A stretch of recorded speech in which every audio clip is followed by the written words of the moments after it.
Oi, oi, welcome back. We are back again for another Monday evening chat with the absolute legends. I'm sure everyone's straight and fresh from the Liverpool game.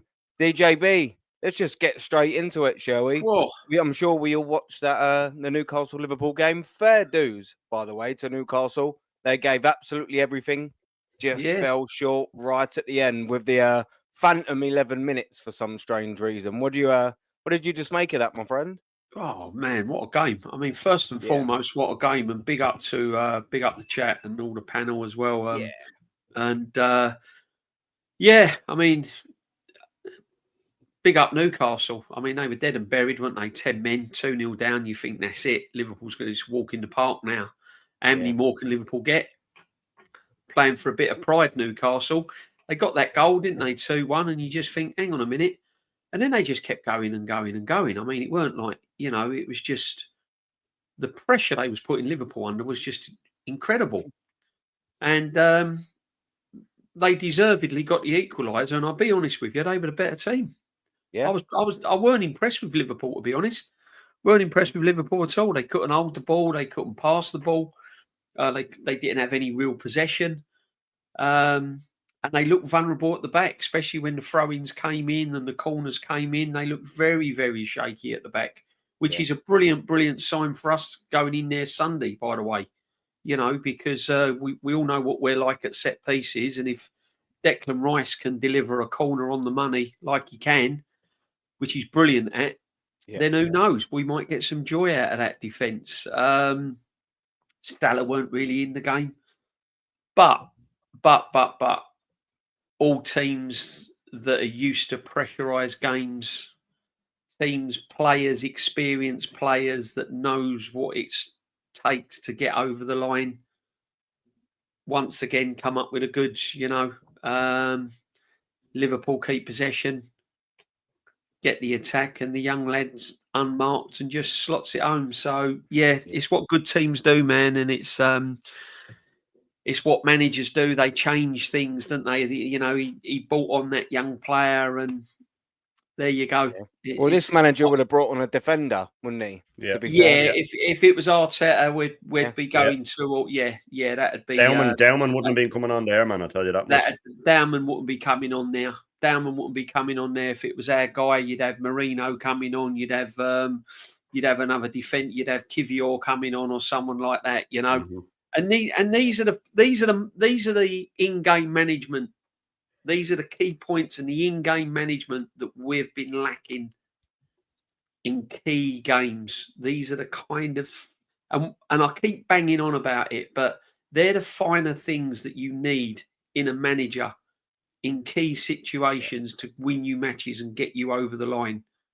Eddie Howe done it there to get it back to 2-2. And Arnie done it there to eventually win the game. And it's all about fine margins, but it's whether your manager's brave enough to make them decisions, And what a cracking game! Cracking game. Looking forward to Sunday.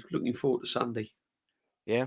No, to be fair, it's almost like you can play an attack when you're down to 10 men, and they had a half, didn't they? Yeah. Have to contend with a Liverpool side that were 2 goals up, or 1 goal up, and then obviously they got the second very early on. They had to fight with 45, 50 minutes, probably even more with the 11 minutes of added time. And guess what? They came out and attacked. Almost like you can do that in the Premier League. Who'd have thought you're allowed to do that? Games with 10 men, apparently. Yeah. But we did. They went out there and they gave it a go, and obviously they fell short just at the end of the game. But listen, they went out there and attacked it, didn't they, Shane? And come so fucking close. Yeah, well, that's the Newcastle crowd is a big part of that. Yeah. The Newcastle crowd, when they get going. Like, Newcastle had Liverpool in the first half. But look, everybody can pick apart Liverpool and say, they played against 10 men. But like we said, they got the job done. I mean, Liverpool this season have played at about 20% and they've won both their games. You know what I mean? So we need to remember that as well. Instead of going, Liverpool are fucked and Liverpool are this, Liverpool are that. They've been at about 20% of what they can do. And they've scored 7 goals. Now, they've let in 4, of course. But I said it at the start, DJ. I said it to you. They're going to be like Newcastle in the mid-90s. It's going to be just be high scoring. I had this at 4-3. Remember, I was on yours. I called it a 4-3 as I did too. Yeah, there you go. I had a 4-3 with 3-2. Yeah. But the thing is, everybody's going on about the injury time. But if anything, the extra injury time suited Newcastle. They were the ones in the ascendancy. You know what I mean? It would have been Liverpool thinking, "Oh, give us less." So if any people are going about the injury time, there was head injuries, there was lots of goals. I mean, 11 minutes to me doesn't seem that outrageous. You know what I mean? There was Tonali.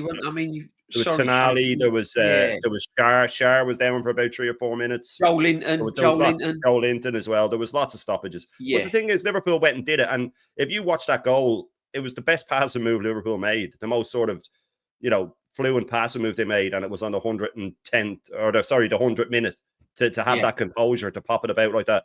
And then when the ball came across for Szoboszlai to have the composure to let it go through his legs, I mean, imagine our number 8 in that position. He'd be tripping over the ball or he'd be trying to slap his foot. No, he'd smack it. He'd do something. He'd do something wrong. Szoboszlai knew there's a player behind me. Let it go through my legs. And listen, that's a 16-year-old scoring a winner, not a 15-year-old coming on and getting a penalty when we're 4-0 up. But Liverpool fans won't glaze this guy as much as we did. They won't be calling him Johan Cruyff, and they won't be, they'll be a bit more, they'll reel it in a little bit more than we do. But look, Liverpool, man, that's what champions do.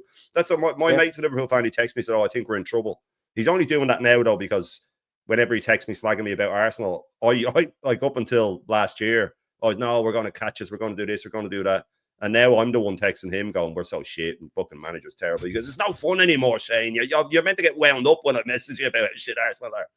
But look, Liverpool, that's why I text him and say, "This is what champions do. Don't play well. Win 3-2. Newcastle were down 10 men. Big up to Newcastle, man. No striker.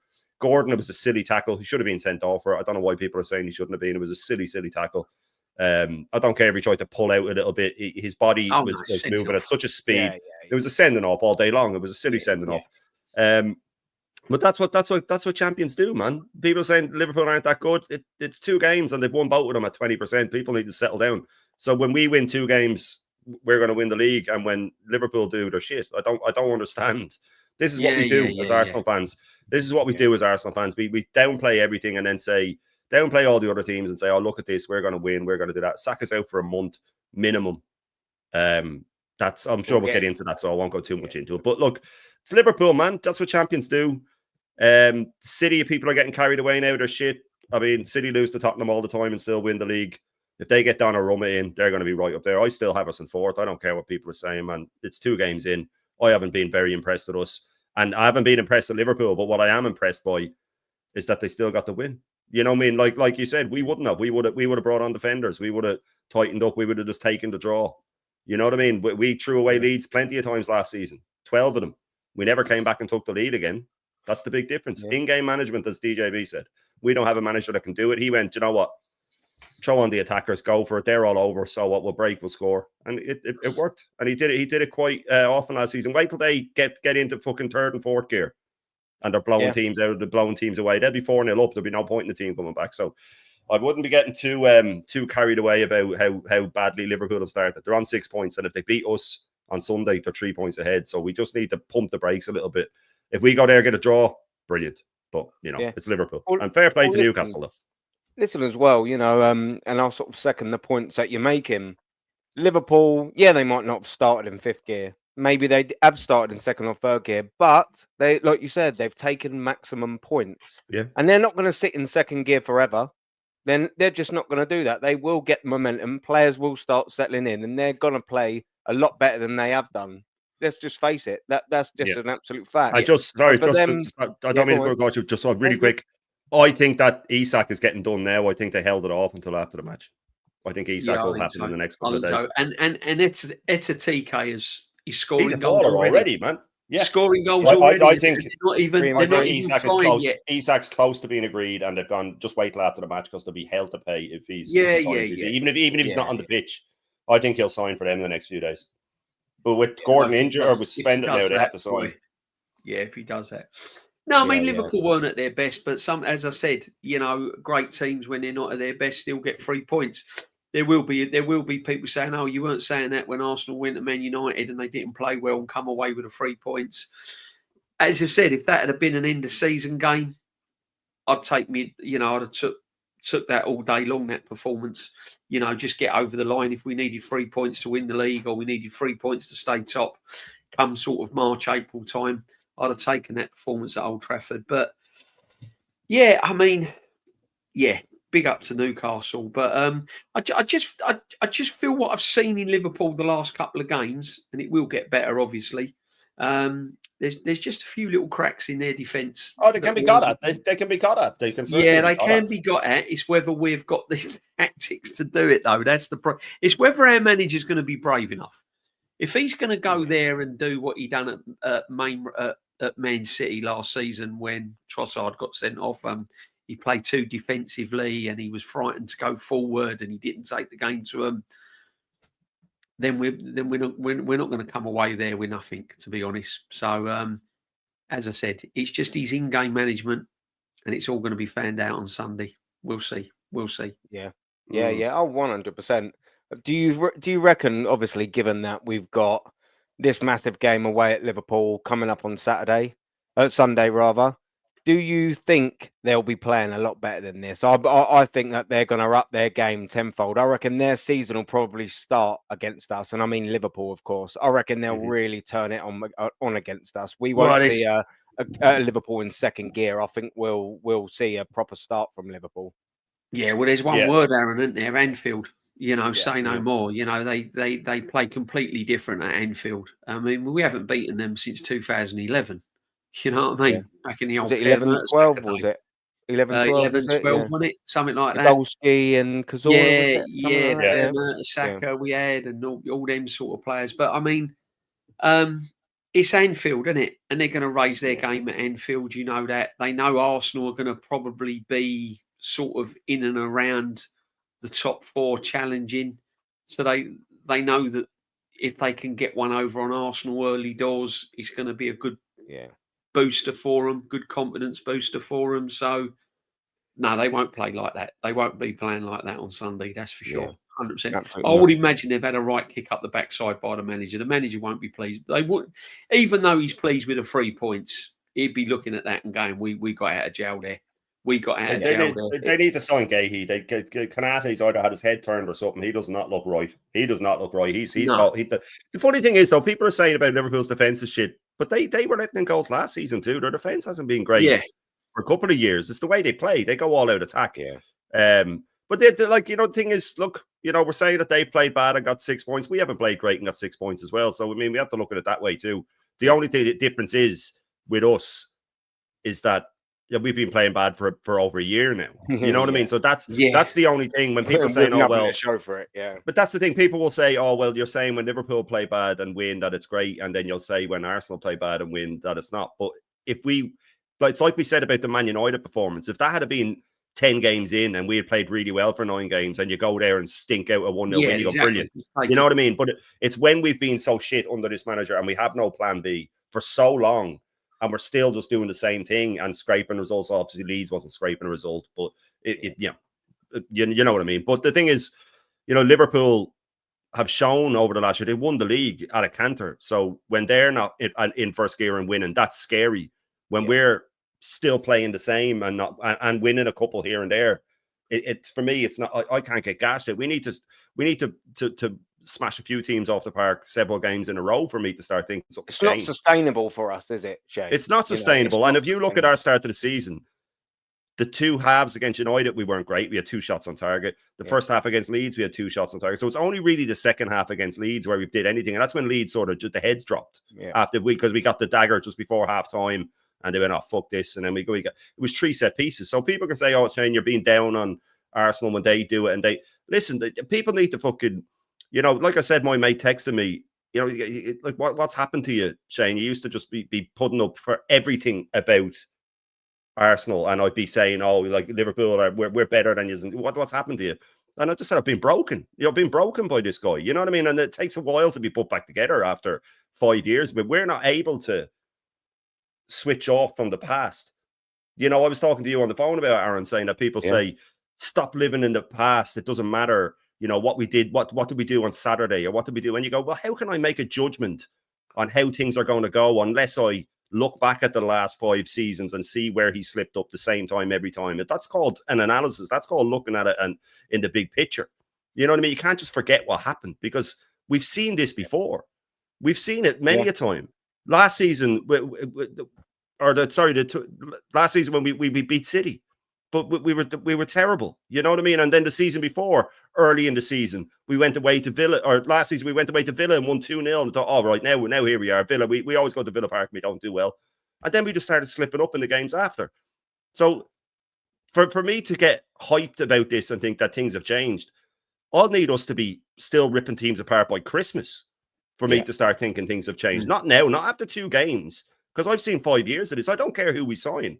You know, the media's already, Arsenal have signed left winger Eze. They know what's going to happen. And I said this to... I've been saying this to several people, DJ. Not a left winger. I'm so happy that Eze's here. I'm so happy that Eze's here because he's a great player and I wanted him. But people have to remember, we are not getting the Crystal Palace Eze, the 10 that goes wherever he feels like he wants on the pitch, where he thinks he can get the ball, who's allowed to try things. We're getting a robotic Eze. We are getting an Arteta Eze who plays out the left and is forced to track back all the time. It's not the same player. Yeah. So people need to, I think Eze will still do well out the left because he's better than what we have, but it's not the same Eze. People need to remember that. And if someone in the chat can show me an attacking player, and I'm going all across the attacking midfield as well, to wing, to forward, that this manager has not ruined or at least blunted, I'd be happy to know. So the track record is there that he will do the same again. You know what I mean? This is PTSD. This is Arsenal PTSD. Yeah. And people can say, oh, you're all so negative. I don't give a shit, man. I'm tired of hearing that. I'm tired of hearing it, because if we do end up winning something this season, people go, I told you. No, you didn't tell me, because we were right the other 5 years. If we had a proper manager the last 5 years, maybe we would have won shit. You know what I mean? So I'm tired of people getting so gassed after 2 games. Max Dowman's Johan Cruyff. Gyökeres is the best striker in the world. We have the best centre-back pairing in the world. Ray is the best keeper in the world. Timber's the best right-back in the world. Okay, well, if that's the case, if we have all the best in the world everywhere, well, then the common denominator for not winning has to be the manager then. It has to be the manager then. Why is the cabinet empty? Yeah, exactly. If we have the best in all the positions, then how do we not win anything? Then surely you are, by saying that, because Christian has said these things before. He said that Saka's the 3rd best winger in the world. He said Saka's only Yamal and Salah are better than him. And then in the same breath, he'll say that Salah's fallen off a cliff. So if we have the best winger, the best striker, the best midfielder in Rice, the best DM in Zubamendi, I've heard that off everybody, Zippy, all of these guys, the best centre-back pairing in Europe, the best keeper in the league, the best right-back in the... Well, then these are the same guys that are saying this is the best manager in the world. So why the hell haven't we done anything with this manager if we have all the best in the world? Crazy. Yeah. Yeah, no, absolutely. In fact, Normski, I know you was having a little bit of issues there. No, you're all good, mate. What's your input on everything? We're just talking about Liverpool. We're talking about the upcoming game against Liverpool. What's your thoughts, my brother? Yeah, I was watching the game, obviously late for the stream. Miss Normski must be double happy. Oh, listen, mate. She was losing it, and then we was watching it, and my son, when they brought on that youngster, that Rio guy, he goes, "Dad, I guarantee he scores. I guarantee he scores." I know a lot of people would have probably been moaning about the 11 minutes, but listen, there was the head injuries, as I said, Joe Linton going down, and at the end of the day, you know, Liverpool knew how to get it over the line, and that's what they've got in the manager. They didn't play well tonight. Just admit they didn't play well, but as I said, they knew how to get it over the line, and you know, I felt sorry for Newcastle, you know, and it doesn't help with, you know, Isak, you know what I mean? The fans, they must be livid at this guy. Do you know what I mean? The fact that they had to start Anthony Gordon up front and they had that elusive guy on the bench. I don't know. I know, obviously, experience and all of that. But then the occasion, I feel, got to, especially to Anthony Gordon, because, you know, he's come from about 30 yards, made that tackle, and you knew as soon as he went over to the screen that it was going to change the yellow to a red card. So yeah, you know, Newcastle were unlucky, but as Shane said, you know, that 11 minutes they were in the ascendancy. At one point, I thought, you know, Newcastle had 11 men. You know, the way they were playing. It looked like it, didn't it? Yeah, and as I say, Eddie, to do what he's doing with you know the little that he's got, he's just been given you know a short straw at this moment. You know, players turning him down left, right, centre. Do you know what I mean? Hopefully they will get in some striker, decent striker, and then see where they need 2 norms, I think. Yeah, 2. Admittedly, yeah. they lost Wilson as well. So, yeah, I mean, whoa, it's gonna be peak for Isak when he does. I mean, I don't know. Yeah. Is he gonna stay? Is he gonna go? It'll probably be a deadline day thing. I think once they sort out who they need to get in, then I think he'll end up going to Liverpool. But yeah, I mean, the game coming up, at the weekend. Listen, will we be facing a Liverpool with Isak? Normski? Well, this is the big question. Yeah. So, whether they'll do it on time, I don't know. Do you know what I mean? But you just don't know. But at the end of the day, you can't. You're going to their backyard. We don't do well there. And we have to have our wits about us. And listen, Salah didn't play well tonight, but him up against Calafiori or Miles Lewis-Skelly, two guys that are not really left backs. Do you know what I mean? I feel for them. Do you know what I'm trying to say? And it's like one of those games where you're thinking, if you're not on it, these guys, and the speed at which these guys were playing. I mean, this game tonight, the game was 100 miles an hour. We don't play like that. You know what I mean? What's going to happen? We're going to end up going there, trying to control the game, play it out slow as whatever, and then we'll see what happens. Now, obviously, with Saka out 4 weeks out injured, listen, they need to keep this guy out as long as possible because he's picked up an injury. Yeah, people saying great, it's good news that he's only ended up being out for 4 weeks. But look, the thing is, as soon as you start having problems, he's had the surgery on the right leg. Now the left leg has gone, but obviously not severe. Yeah. But this is what happens. This is what happens when you start getting those kind of injuries. Yeah, you're compensating. You could see that he couldn't beat his player. I mean, as soon as Max Downham come on, first thing you want to do is run at that fullback. Do you know what I'm trying to say? Yeah. We have options off the bench. Now, when Madueke moved over to the right for the 10 minutes that he had over there, he looked a lot better than better than on the left. Yeah, he looked a lot better.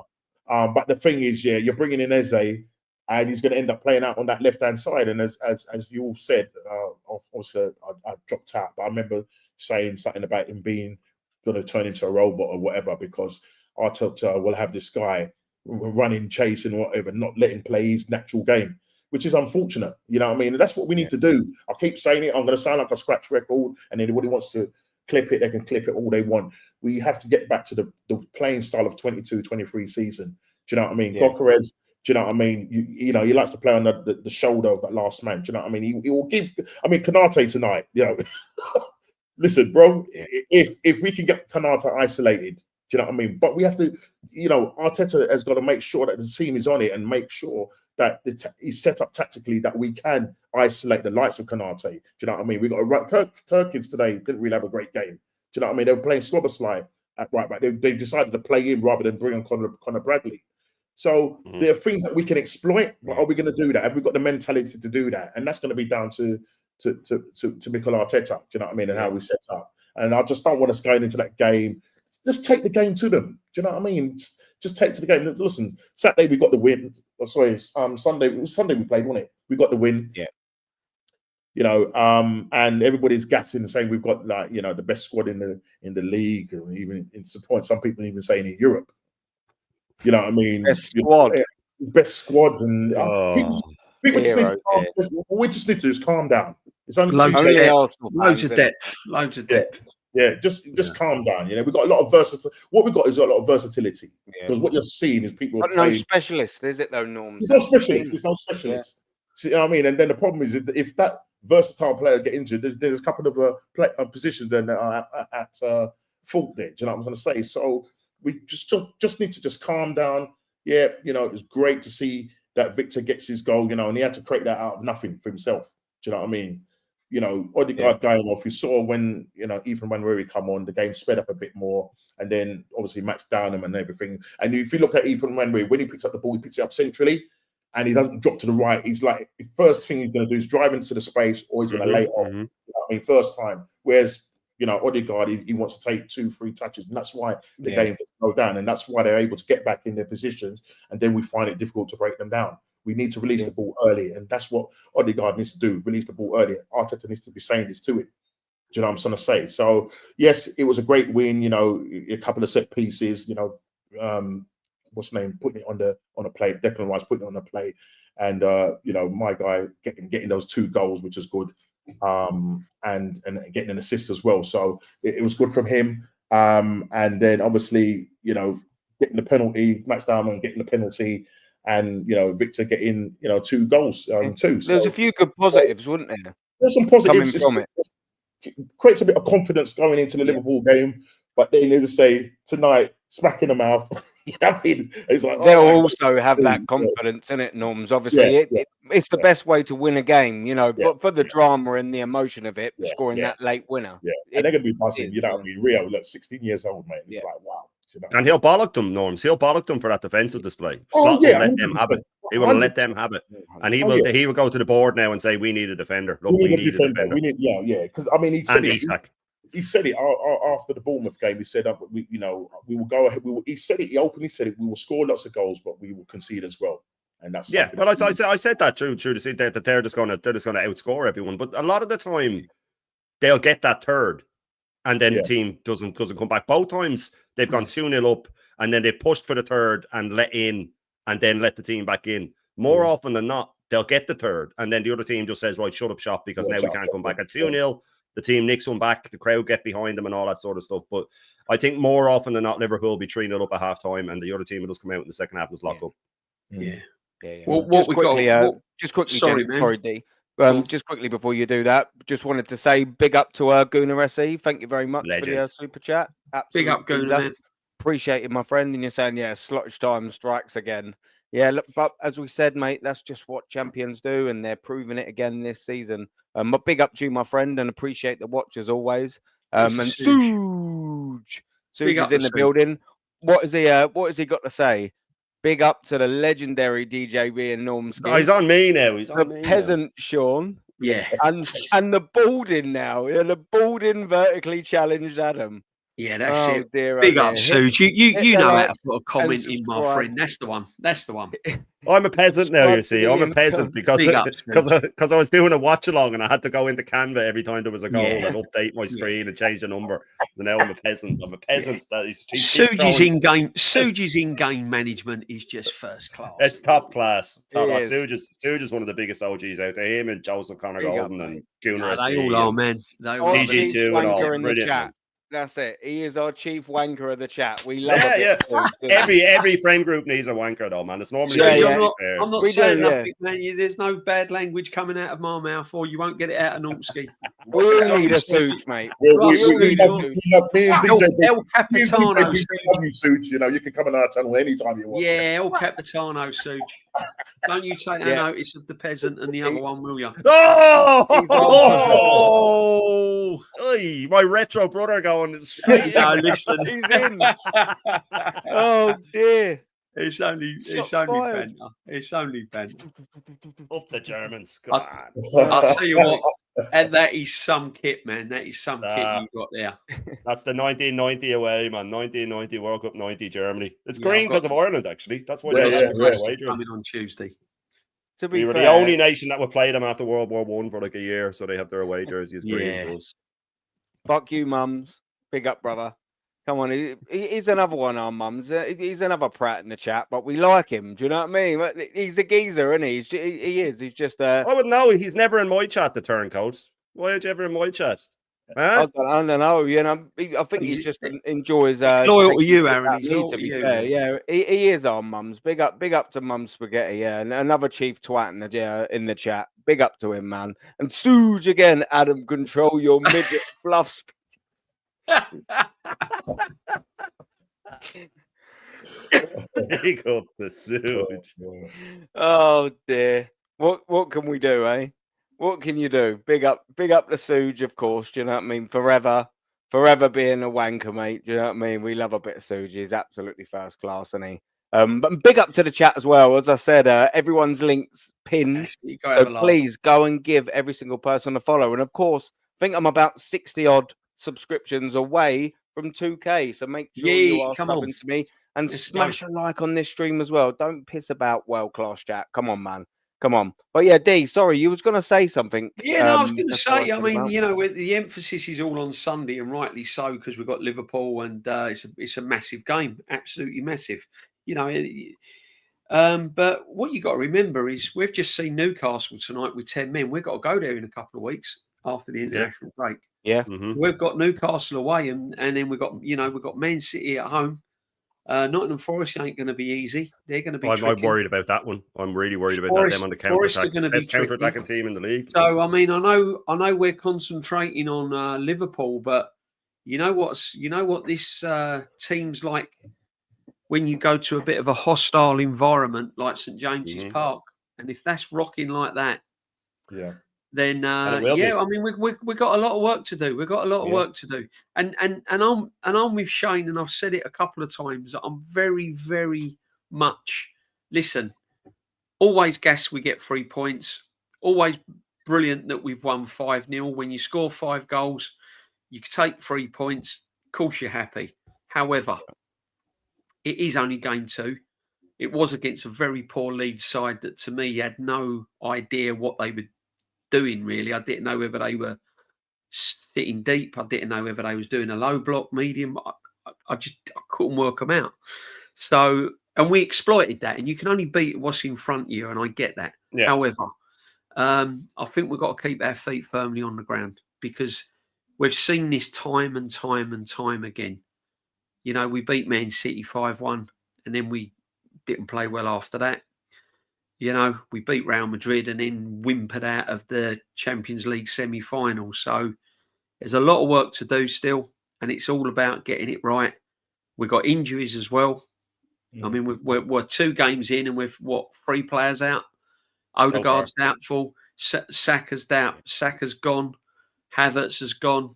So, you know, Ben White's out. So yeah, there's still a lot. There's still a lot to do. If we can go there Sunday, win, then okay, I might start looking at it and thinking, well, hang on a minute. Have you know, is it looking better? Or but even if we get a result on Sunday, we're still only 3 games in. So let's just as Shane said. How are you feeling about it though, DJB? How are you feeling about the game? Because obviously sometimes there has been times gone by where you're thinking, God. Yeah, no, I'll be honest with you, Aaron. Like if you was asking me this last season, I'd be probably saying, no. We've got no chance. I think the fact that we've got a striker kind of helps. I think the fact that, you know, we have got players there that can do a job. I'm a little bit more confident than what I was last season going to Anfield, I've got to be honest, and going into games at the moment. But again, it all depends how we set up. It all depends how we set up, and it all depends what he does.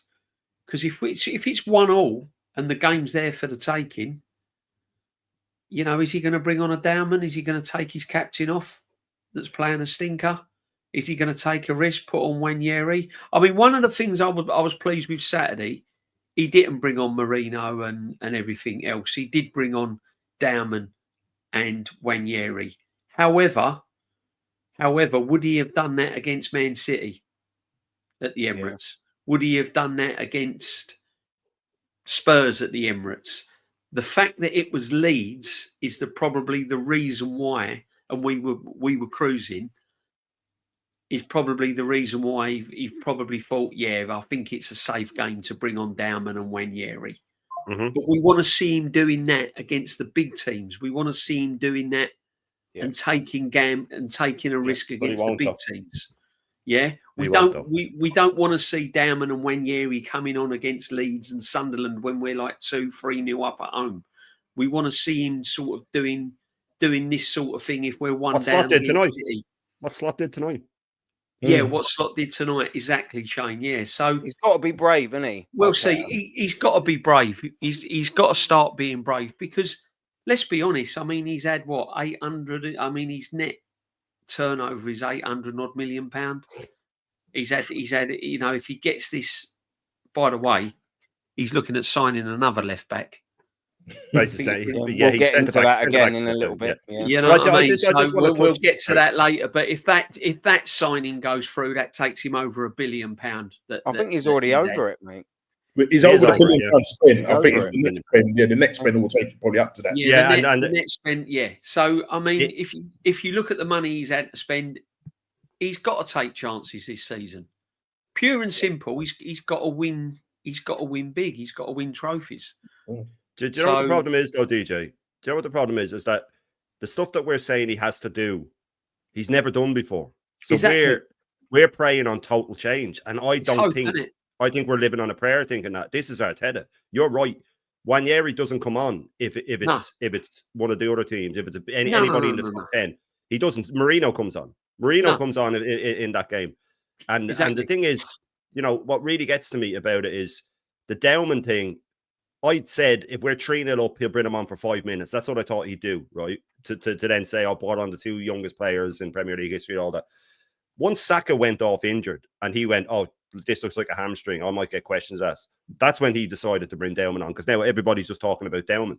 You know what I mean? He knows what he's doing. He's very clever like that. But the thing is, as well, you know, when you look at our fixtures and we're going to Liverpool, and then, you know, this is the thing about keeping our feet on the ground. If we do go there and lose, which is it's more of a possibility than on us winning, and I'll touch on what DJ said there as well. At the start of the season, even like 2 weeks ago, I had us down straight lose at Anfield. Now I'm thinking we could get a draw. You know what I mean? So we are willing to change our mind. Now I'm thinking we might get a draw. But I would still have Liverpool as favourites. But the thing is, if we do lose that, then Forest at home looks like a nightmare. If we lose to either them or Newcastle, and we've lost 2 in the first 6, you know, that's where why do we always do that? This is my issue, and I know I'm going over again about not keeping our feet on the ground. The problem is that we have the biggest social media presence out of any club, right? And if all you see after that 5-0 win is just we're going to win the league, we have the best squad in the world, and all the stuff, right? But the players get this sense too, and the crowd get it, and then we get overconfident and we go into games, and when we go 2 behind to a Villa or something, we don't know what to do. Where Liverpool keep their feet on the ground. And it's our fans' fault, not us. It's the other side. It's their fault. They gas everything and they make everything sound like it's great. And even when we were talking about the turnover and money, you know, it's 800 in euros. I think it's 800 and something million, you know, net, right? Minus. Yeah. And of the sort of I think it's 260 million euros of sales. I think it's 160 million-ish has come from players that came through Hale End. The Iwobis and stuff like that have come through, right? The Smith Rowes and the Emi Martinez's and all these guys. So even then, he hasn't sold any of the players that he's ruined for at a profit. He hasn't sold even at a bit of a loss. There's talk of getting, I think it's 24 million or something for Kivior. I mean, that's a loss already. Oh, it's fine if we get in this other guy, fine. But it's just to be 2 games in and to think, right, everything's fixed. That's our big issue as a fan base, as the major part of our fan base.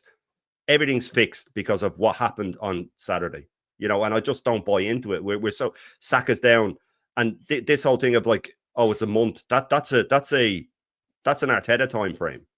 That means to me that is he was told, oh well, he'll be able to touch grass again in a month. Okay, so he'll be ready in a month. It's no coincidence we play City in a month. No coincidence that we play City in a month. That he's going to rush him back for that. And probably we called it. Saka's going to be in and out of the team all season. He didn't look right. That was the first proper sprint I've seen him do since he came back. To the he point hasn't where looked right at all. No, and then when he made that run, I turned to my missus and said, "He's sprinting again." And then next minute the camera pans back, and he's down. But boys, I said it on Lee's channel earlier on. I think we've got to get our mindset around the fact that this could be as Saka is. I think now it's going to be like a bit of a Jack Wilshere kind of thing, where he plays a couple of games and then he's out for a couple of games, then he'll play another couple of games. I think we've got to get our head around it. I hope not. I really, really hope not. But I think this could be Bukayo Saka play 6-7 games. And never be that Bukayo Saka, even when he's play another 3 games, 4 games, go missing again for 5 games. I think that could be the way he's going, because he's got to play for England as well. He's going to be called up for England as well. So he's got games. So do you know what the annoying thing is as well, boys? With Bukayo Saka, look, he's carried Arsenal Football Club, especially under Mikel Arteta. He has carried him. He's really been the one ray of bloody light. You know, that one player that is going to do something, create something out of nothing, can score or assist or do something. other than that, we haven't really got the players to do that. And the frustrating thing for me was Saka, was especially, obviously he gets injured, it is what it is. He should have been game managed better, but he gets injured, then we rush him back. And like what we all say, he doesn't look right. He hasn't looked right. And do you know what the frustrating thing for me is? Bukayo Saka, in order to get to that world-class status, which he's not, all the top gooners think for some reason he is, he's not put together Mo Salah numbers once. And I'm not criticizing Saka because he's been fantastic. But if you want to be the best in the world or best in business, one of the best, and contribute to winning teams, you kind of need to be putting in them 20 goals. And he hasn't done that yet. Now, it is a little criticism of Saka, but that's fair. If he was a world-class player, we'd be putting Salah numbers in. You know, and that was almost the challenge for Bukayo Saka. Get them numbers in. But now he's sort of looking even more realistic because he's got to be game managed now. He's got to be wrapped in cotton wool. He's not going to be playing 86 consecutive sort of games like he was when he broke Paul Merson's record, I think, a couple of years ago. You can't do that to him now. That is well and truly over. So it's really frustrating that the next step for Bukayo Saka was to go, yeah, do you know what? I'm the best right winger in the league now. I'm going to give you 20 Premier League goals or give you 20 in all. You know what I'm saying? Really take that next step up and to the world-class level. And I just think that this injury here, I hope it is just a 3 or 4 weeker. I'm sorry, boys. I can see, even if it is just a 3 or 4 weeker, I can see another one. Then another one. That's what I'm saying. He'll come back for a couple of games and he'll pull up Yeah. again, and it'll just like be. This is why we don't really need to play him. We don't need to play him in certain games now. You've got to really manage him really properly. You can't just throw him in willy-nilly in games now, because we have got players that can play in that position. Yeah.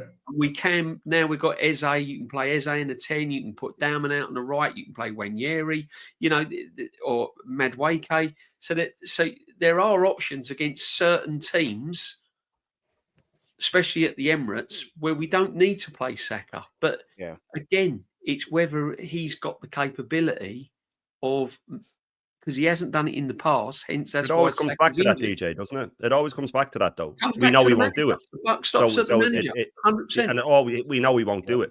We know he won't do it. And this is off topic, but Aaron said something there, and I do want to address it when you mentioned Paul Merson. That guy had to come out today and make a video where he apologized for being a Chelsea fan. Sorry, I can't change my allegiance, because he's getting pelters online because of the pricks like a gal coming out and saying, I don't want to hear. Paul Merson put out a video today saying, listen, guys, that's who I supported as a kid. You can't change who you support.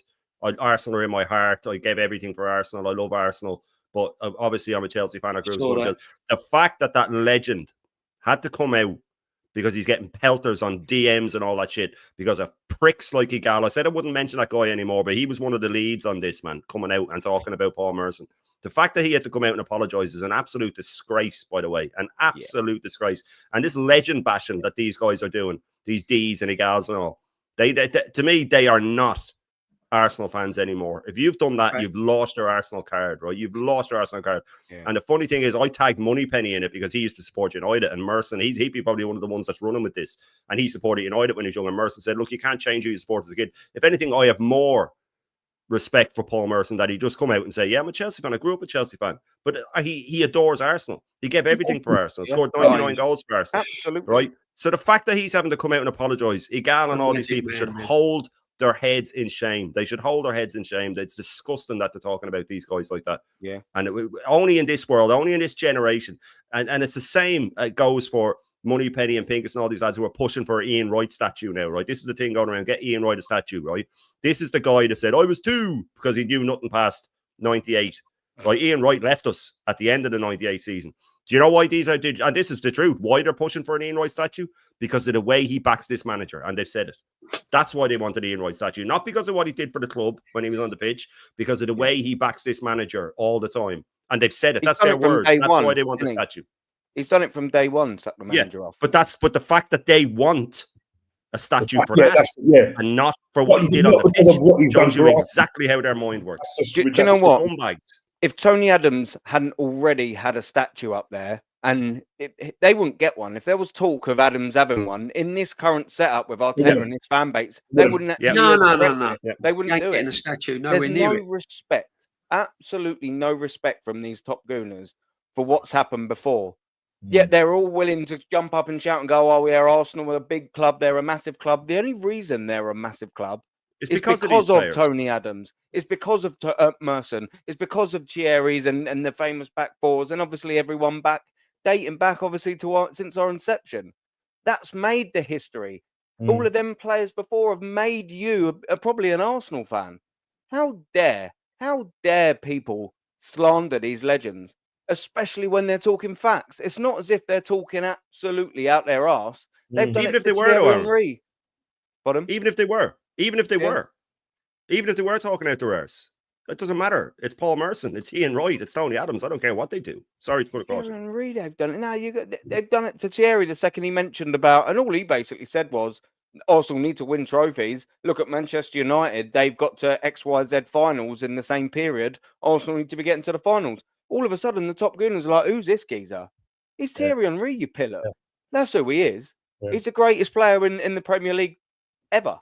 That's But who he all is. it is that these guys, they believe in standards. They know what the standards were, and they want just like us bottom gooners. We want the standards to come back because we want the standards back. Who are you? Who are you to say you want the standards to come back? Yeah, for them, their history starts from 2019, COVID year. Yeah, that's when it started for them, and they just can't get it out of their heads that this manager in Arteta, right, he's not good enough. Yeah. And as soon as you say that, as soon as you say he's not good enough, he's not good enough. It's the fact, we're waiting into our 7th year of this guy. Over £1 billion spent on one FA Cup. And if you want to chuck in the 2 plates, chuck the 2 plates in as well. But he's inexperienced, apparently, though, Norms. He's the second most experienced Premier League manager at the minute. Exactly. And on 15.6 million a year. What is it that these people don't get? Why are they so overprotected over this guy? Darren O'Sullivan's right in the chat. We shouldn't give the likes of Igal airtime, and I have done that on my show now. I've said I'm not covering him anymore. I'm not bothered with him, right? Because he's just a waste of space. But this needs to be mentioned because the likes of him have set this fire. I couldn't believe when I saw Merson put that video up today. I thought it's gotten back to him. He said he's getting abused. He's getting messages. You're anti-Arsenal. You just fuck off back to Chelsea and all this stuff, right? It's an absolute disgrace, and the fact that this guy will still go on panels and when he's done this to Arsenal legends is just it's horrendous to me. I don't want him anywhere near me. I think he's an absolute disgrace. And if you want to get rich off our club or get attention off our club like Pincus and all these guys by selling mediocrity and doing all that, I'm going to keep coming for you. Pincus can send me all the messages once. What's your problem, geezer? You're my problem. I explained it to you. You're my problem. You're getting rich off keeping my club down because you sell hope. I just noticed there today when I went around doing Top Gooner Dross that Zippy and all these guys haven't put up any shorts because there's no need because we're doing well. So they don't need to peddle the hope anymore. You know what I mean? Because people don't need to go to them. So listen, I didn't want to cut across and bring a point up that we weren't talking about, but it's Paul Merson, man. I mean, he was the first player that I adored at Arsenal. He was the first player that I adored. Had a player like honestly. You look at Merson and look at Odegaard. Merson's levels. Different. Shouldn't even be in the same sentence. Yeah. Merson and Eze levels. Yeah. Honestly. We haven't got anyone even remotely close to Paul Merson in that whole entire squad. Just incredible. No one. When you sort of like look at it, we haven't really got anyone who's anywhere near as good as I think Tony Adams that they criticise. Thierry Henry, absolutely, obviously that they criticise. They're so quick to criticise these legends. I'm sorry, we haven't got anywhere near the quality of them guys in there. I like Saliba, I do. I really like Saliba. He ain't won anything. He's still young and he's nowhere near as good as Mr. Arsenal. Gabriel, I really like him. And no-nonsense defender. Reminds me more of a Keown-esque sort of player. Sorry, you can't talk to Tony Adams. Gyökeres, great. You're all well and good. You're a new guy. No TT, I'm afraid. No TT. No. You just ain't. And Odegaard in the same breath as fucking Paul Merson. Nah. He's not even as good as Ian Selly, man. Let's get it right. Yeah. Mate, absolutely ridiculous. No chance. But do you know what? Obviously, we got the Liverpool game coming up, and I want to ask DJB this. How would you line up against them? Because obviously, it's going to be a big game.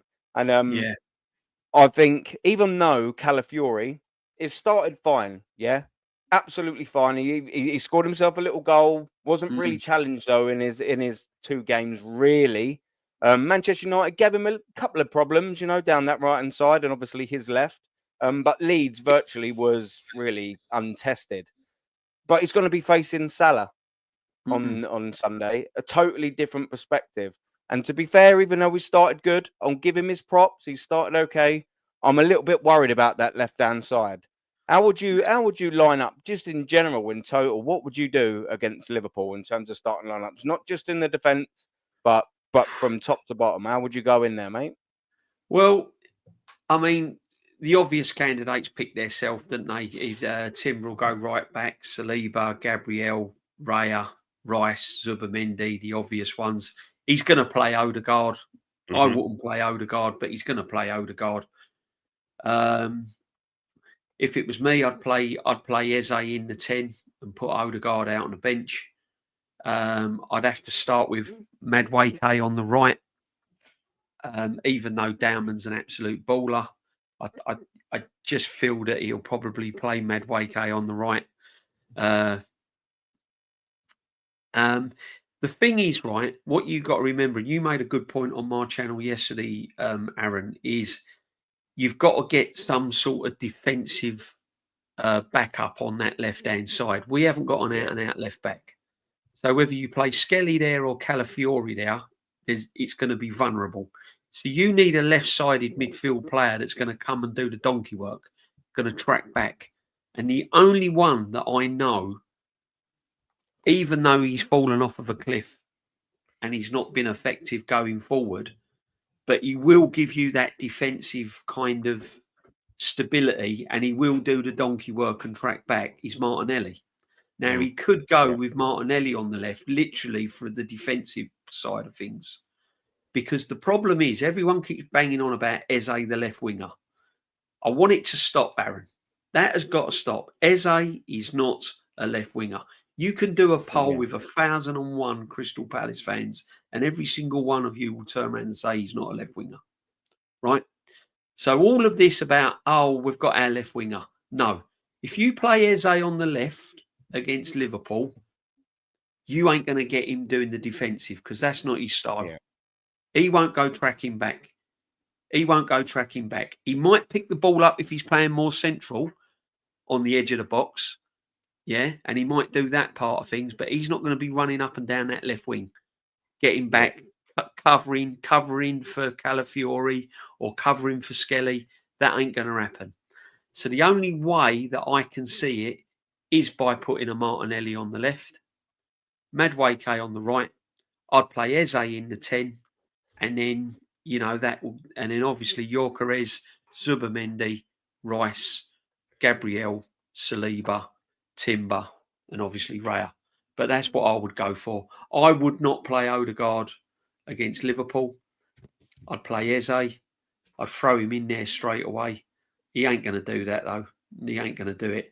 Madueke on the right, he's got an opportunity now. He's got an opportunity because Saka is going to be in and out all season. So Madueke's got an opportunity to really put the marker down. Now, I'd start off with that. And if we feel that we've on top of Liverpool and Liverpool are on the back foot and we've got them on the ropes a little bit and it's 0-0 and the game's going on, then he can bring on Dowman and people like that and Wanyeri and Eze, or bring on Odegaard. But no, that's what I would do. I'd really seriously think about the defensive side on the left and not so much the attacking side on the left. Because I don't think you're going to get that from Eze. So I think he's got to go with Martinelli, but he won't. He'll go with Eze on the left. I'm pretty sure of it. Yeah, just quickly before I get to Shane, Facts, Long Air Jetty, big up, people as well. Don't forget, go to Long Air Jetty, his cave. Go give him a cheeky little subscription. Come on, share the love and all of that. And he's saying, yeah, we give the label world class far too Yeah. easy nowadays. Yeah, I but he's couldn't saying agree it. more. Some of Yeah. them would have looked like normal players back in the 80s, yep, and the Yeah. 90s, and probably even the early noughties, Yeah. mid to end of noughties. I think that's fair to say as well. And this new tactic of average makes average players who do what we expect stand out. Yeah, absolute facts. Do you know what as well, boys? I think when I had the call in, I think it was me, Gianni, big up to Gianni, and Natster. Once it finished, we stayed backstage and we was just having a little chat, and we done like a little mixed AC Milan 2005 and Arsenal team. Obviously of 03, 04 sort of side, and we was doing our little mix things, and then it sort of took its own little direction.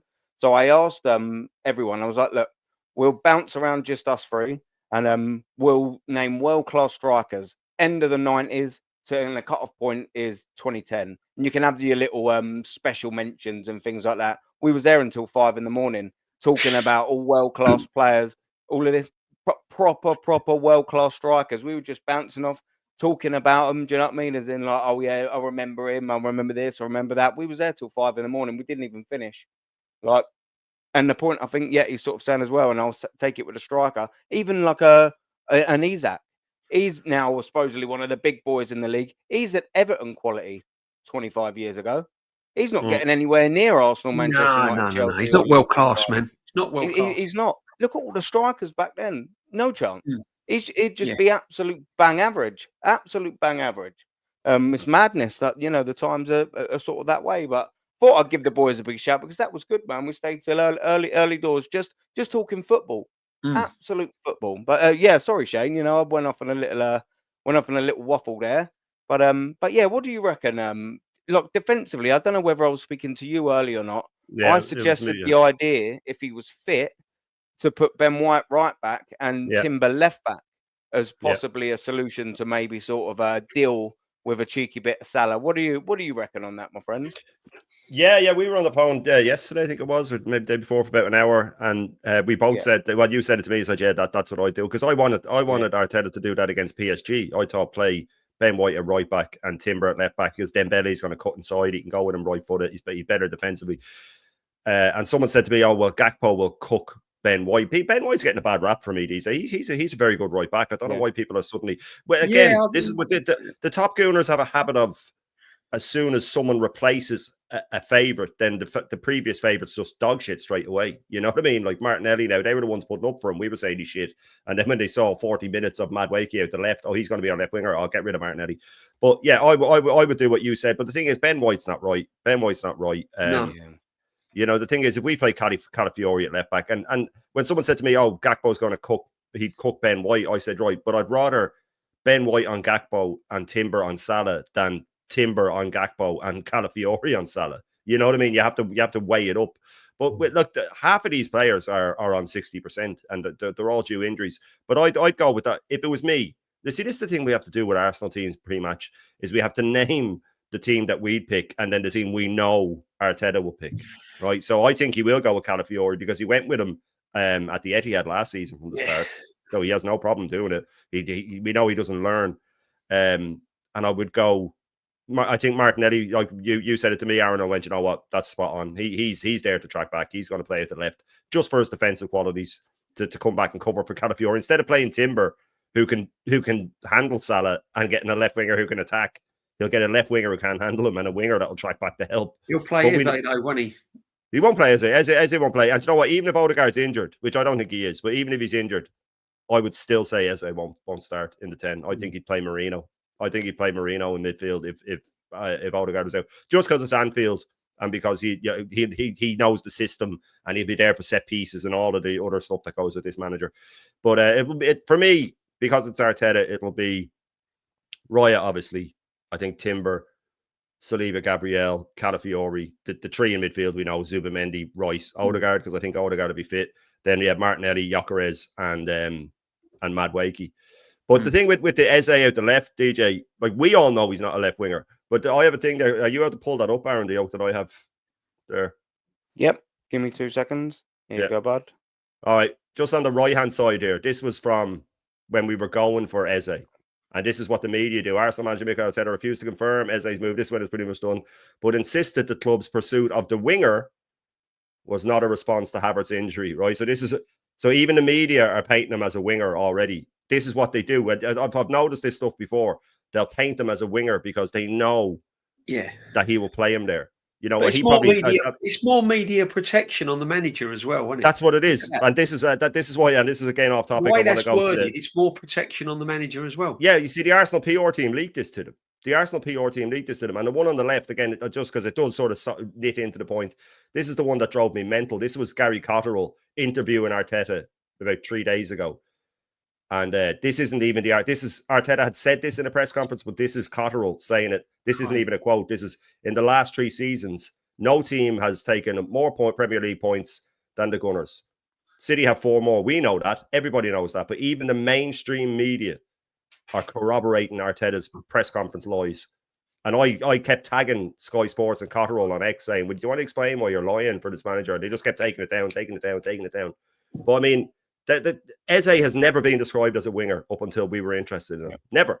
You'd never hear that guy being described as a winger. Palace fans don't even rate him there. He's played there 3 times for them. His whole time there, he's played there 3 times. Yeah, he drops out the left and all that. And then I saw this tactical breakdown on Instagram the other day saying, "Oh, watch out defenses." And this wasn't even an Arsenal fan. And he was showing a map of how Eze is going to come inside, and then Calafiori will become the left winger, and Rice will go out to the left, and then Saka will come in, and Gyökeres will make runs, and all this sort of stuff.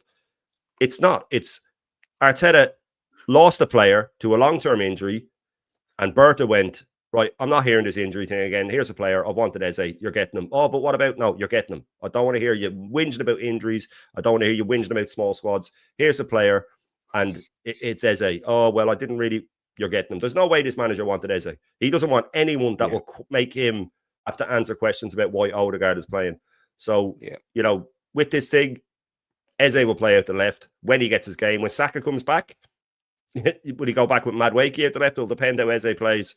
But this Eze signing for me is great because it will force the pressure on this manager. Even if he gets used out the left, it won't be perfect, but it'll force the manager, the pressure on him. And then if we do get a new manager, we have some top players here. But yeah, I just wanted to show you that there, just to show that the whole winger thing is already being pushed by the media because they know that's what Arteta is going to do. So our PR team is leaking that to them. Make sure you say winger. And people think that there's no way that happens. That's exactly what happens. They've leaked it now. Keep saying winger. It's just like the Thomas Partey thing. They released the news 2 days after they didn't do his contract, and then the news reads ex-Arsenal player Thomas Partey. Yeah, what I mean? But they call Skelly a defender. Skelly the left back, the defender. Yeah. And he ain't a defender, he's a midfield player. Yeah. That's Kai Havertz the forward. Mate, do we have a player that we've signed that we actually play in their correct position? I mean, not really. No. Aside from a centre back and a goalkeeper. Yeah. Well, now Victor's playing there now, hopefully, unless he decides to chuck him out on the left. You know, I think there was that worry that when he come into the side, if Kai Havertz was fit and everything, that the chances are maybe he would probably play Victor out on the left. Do you know what I mean? And play Kai up front. We'll never know. There was that worry. As you say, you just don't know with this manager. Do you know what I'm saying? It's just like every player that he seems to bring in, you know, he wants to turn him into a versatile player. And, you know, that's why you get the top gooners talking about, oh, you know, we've got the deepest squad and the best squad in Europe because of that very reason. But I just said, if one gets injured, then you've got a couple of positions that are knackered because that person that was so versatile in those 2 or 3 positions now is not available now. So I say, just go, as you said, Aaron, go and get the player that's meant to play in this position. Get 2 players, both that can play in those positions, play as a left back. And that's my worry about that left-hand side. I've always said it, going to Liverpool with Lewis Skelly or Calafiori at that left back position, I just feel worried with them up against it's a worrying thing. You know, if you've got my guy running at them, it's like, bro, Salah, he twisting and turning. You know, we've seen it a couple of times where Calafiori has got a yellow card for that. And then, you know, Miles Lewis-Skelly hasn't been on his game really this season. You can see. Yeah, he was always going to be a question mark, though, wasn't he? It was. You could sorry. No. Yeah, I was to say you could see it towards the last season. There was a little bit of a drop off and everything, and then coming into pre-season, it just looked like he was, a bit heavy. I just didn't have a good pre-season, and going into the game, obviously he decided that he was going to start Calafiori ahead of him. And yes, in the 2 games that he's played, he has been okay. But the situation that we have is that going forward is good, but you're always going to have that. Sorry, Daughter's just come down. Take over for us quick. Yeah. That's right. So in that situation, you're always going to have that situation where him going forward, that's he causes chaos in the box and all that. But defensively, I just don't think he's great. That's my personal opinion. You know what I'm trying to say. No, it's weak, isn't it? It's a worry, Norms, isn't it? Left back. I mean, it's been like it now for a couple of seasons, isn't it? We tried Zinchenko there inverting. Yeah. That hasn't worked. He was getting caught when he balls diagonal balls, and on the defensive side, Zinchenko was getting caught. Calafiori now defensively on the left there. He's out of position sometimes. It only takes one quality ball, and he's in behind. I mean, he gets away with a lot of Calafiori, doesn't he? Because it sometimes don't get exploited. But if you look at his positioning at left back, he's very, very vulnerable with the ball in behind. You know what I mean? Yeah. But it doesn't get highlighted because he kind of gets away with it, and he's got Gabriel and Saliba mopping up as well. But it is going to get caught. He is going to get found out. I can't believe, as I said, the amount of money that's been spent on this football team, and yet here we are now scratching our heads about the left back position. You know, and he keeps on buying these central defenders and putting them as fullbacks. I just don't get it. Yeah. Just don't get a fullback. Well, we had a fullback, didn't we, in Kieran Tierney? Kieran Tierney, but So, Berta would be pissed off, wouldn't he, that he's gone? Yeah, because obviously we had a chance to activate it an 100%. Extra year in December, and then of course Berta came just after. I reckon he's gone 100%. At the club, probably seen him at training and thought, why the money we could have saved if we'd have kept Tierney, we could have saved loads. You know, because if you'd imagine if we'd have still had Tierney at the club, you could have played him as your out and out left back, and then you could have perhaps had a Calafiori or someone like that as a little bucket, as a backup, or another option, Tierney at left back and put Calafiori as a left wing back. I don't know, just an option. Yeah, but we haven't got that now. What we're doing, we're playing centre halves at left back, midfield, and it's just madness considering the money that's been spent on the club. It's crazy. Well, it's funny you should mention about a centre back playing at left back, because once I get these super chats, we will obviously be talking about the guy that we've been linked to, who is a centre back that we're going to probably play. It's the guy from the Bundesliga, isn't it? Yeah. First, our geezer Joe Connor Golden, big up to you, brother. Big up, Joseph, man. Big up to Aaron Plus panel. Yeah, big up, Joe. He supports everyone across all the streams. He's always there for everyone. Man. Big up to you, brother. It's always appreciated, Joe. And he's saying these top gooners go on about how great Odegaard is, and I actually agree with you with the names you're putting up. Wharton, yeah, absolutely better. Yeah. Harvey Elliott, I'm presuming you're on about. Yeah, absolutely. You got Morgan Rogers. Oh, Elliot, and sorry. Oh, yeah, I've read it. Yeah. And Morgan Rogers type of players, all day long. Yeah, I actually totally agree with you, mate. They're all players that would be absolutely better in this football team. The only difference is we've got this manager. You know, it's very frustrating. Look, almost we've got no Odegaard against Liverpool, for argument's sake. Play a central attacking midfielder. I actually think, was it you, Shane, that said to me on the phone, he's probably going to bring in Marino or something like that instead of going for that. Assuming Odegaard's injured, instead of maybe gambling. Well, not gambling, but taking a risk going away there and playing a younger lad in Ethan. I think that's a little bit of risk in there. Or maybe put Eze in there just as someone that can do a job there at that. But I actually agree with Shane, to be fair. I think he's going to go the defensive route, and that's very frustrating to sort of think, because I'd like us to go there and just sort of make a statement. I know he wants that top 6 record. He wants that unbeaten against the top 6 thing. It's all the top gooners. So he's going to either go there for a draw or just play it safe. And that's what he's trying to get a set piece. I think his first outlook is, how can I not lose the game? Not how can I win the game? Yeah, 100%. But he does that against small teams as well, DJ. That's the problem. He do that away to Brighton as well. You know what I mean? He away to Brighton, he'll do it too. You only got to just look at their pattern of play and just see that it's not even like it just seems to play the same with any team like he plays against. Do you know what I mean? It's that slow, methodic football. And it's just like, come on, man, you got to go out and attack the play. I mean, even you said earlier on, Aaron, about like, you know, who would you go with going for? I mean, even just going in with a change formation. Do you know what I mean? So going to Liverpool will either, remember you talked about playing a 4-2-3-1 formation, because obviously, you know, you want to protect that back four, and you want to obviously, you know, when you got them Liverpool midfielders running at you and not giving you no time to ball, Zubimendi, he's going to be under a lot of pressure. So having Declan Rice alongside him, you know, to just help him out in that situation, rather than just going with 4-3-3 and then playing Declan out as like, you know, that left eight. So even just going with a different formation, just try something different. Yeah. Do you know what I mean? That's what he's got to do. That's what he's got to do. And do you know the worrying thing about me is on Sunday is how he goes about it if we do take the lead 1-0. Yeah, what's he going to do? What's he going to do? Because this is another thing. This is another thing with this football manager when he goes to places like Anfield and big games. When we take the lead, we don't really kind of grab the ball by the horns and really go for it.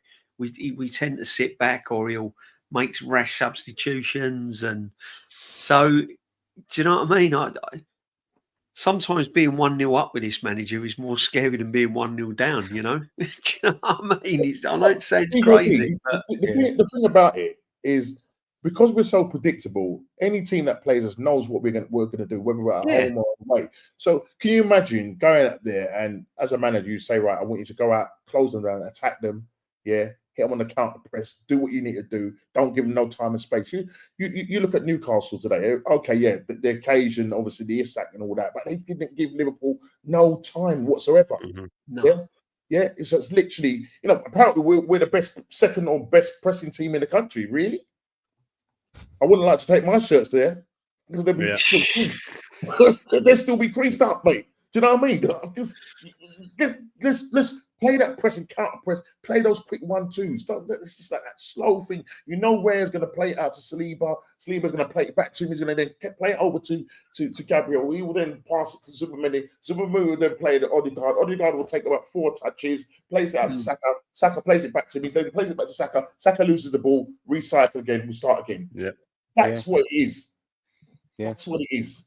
I actually think say that's what they're going to do for every game. That's what it is. Change it up. Bring on a young player like Ethan. You know, bring on a Max down and later on. You start Madueke on that right hand side. As I said, he looked good. You know, when he went over there for that 10 minutes. Yeah, but try Eze in that 10. Do you know what I mean? Try Eze in the 10, but he's not going to do that. Do you know what I mean? He's just going to go, as I said, for the safe option. Probably go with Martinelli, who tracks back up and down. You know what I mean? And you just go there and make sure you don't lose. That's just go and get a result. Yeah, go and get a result. Do you know what? Darren makes a very good point here, to be fair. Big up, Sully. And he's saying we should be going up there and winning by now. Yeah. And I actually think, I mean, we're going into his 7th season in there. You know, under Arteta, we've spent over £1 billion. When is that? It's the only thing Arsenal Football Club haven't done. And I might have said this on your stream last night, DJB. It's the only thing we haven't done is go away to one of the big boys and get a victory. You know, we haven't done it at the Etihad. We haven't done it at Liverpool under this manager. We just haven't got that over the line yet. And if you look at the Arsenal title winning teams of old, they've all gone to their big rivals and got a result. Manchester United's Overmars, you know, in 2002, obviously World Tour. In 2004, you know, you were going and getting the old Pires screamers at Anfields. You know, you were getting big wins in these stadiums. It's the only thing that Arteta and this current Arsenal setup are just unable to do. And I because the pressure levels are higher, aren't they, Aaron? And he don't do pressure. He only does pressure at a certain level. Once the kettle starts boiling, he can't pour his cup of tea, mate. He can't do it. Yeah.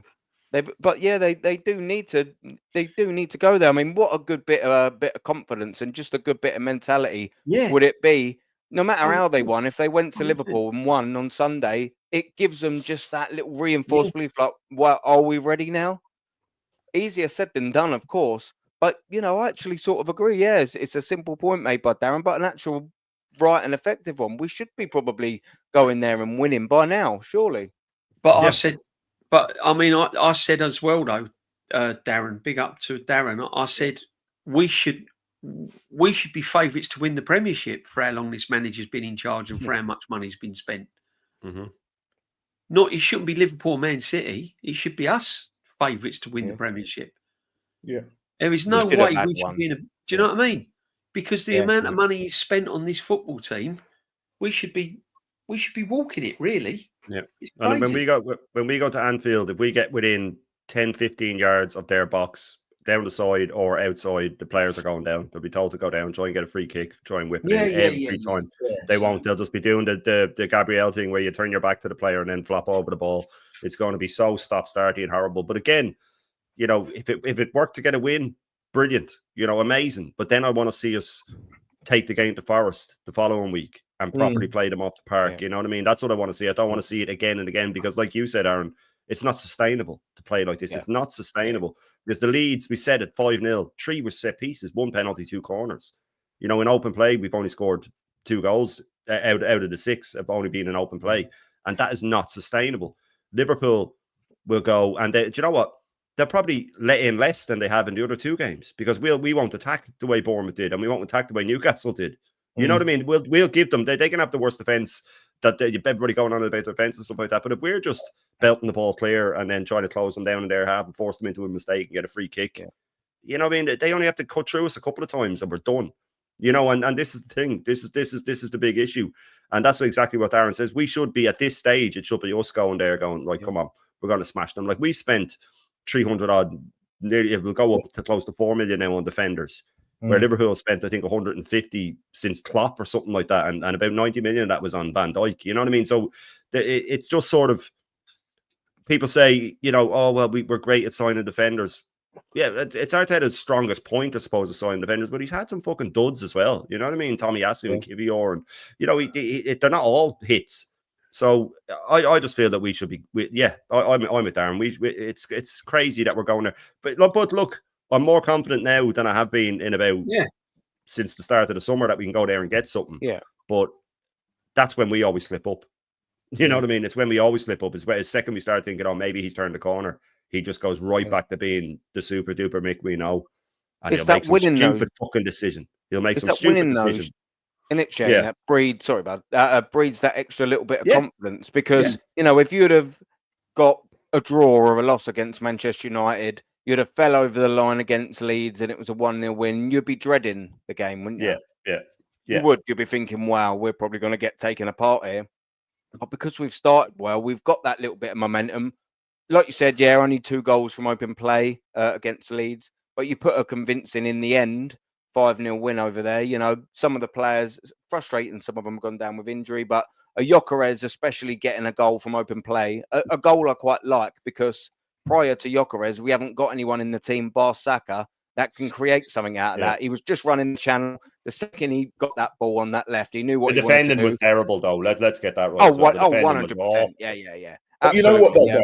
Absolutely. But I mean, just the way Liverpool, I mean, obviously defensively, Canate, it's just all that sea. And obviously, you know, they haven't got Frimpong there. So the likelihood is that they might play Szoboszlai there again. He's not a right back, but you know, Slot has faith in him and said that he can. So I think that's the areas that we need to exploit. Get them isolated because that's what, you know, he can do. Do you know what I mean? Vic can do that. You know, get the ball behind, get him running at the players. Yes, it's a different level. Leeds, they just didn't offer nothing. Do you know what I'm trying to say? And fair play to Victor for, you know, making the goal for himself because he wasn't getting the service from the likes of Odegaard, and you know so he had to make the goal himself. But I'm hoping, and I say what I want to see is that what we think the team is going to be because of what we know Mikel Arteta is going to choose.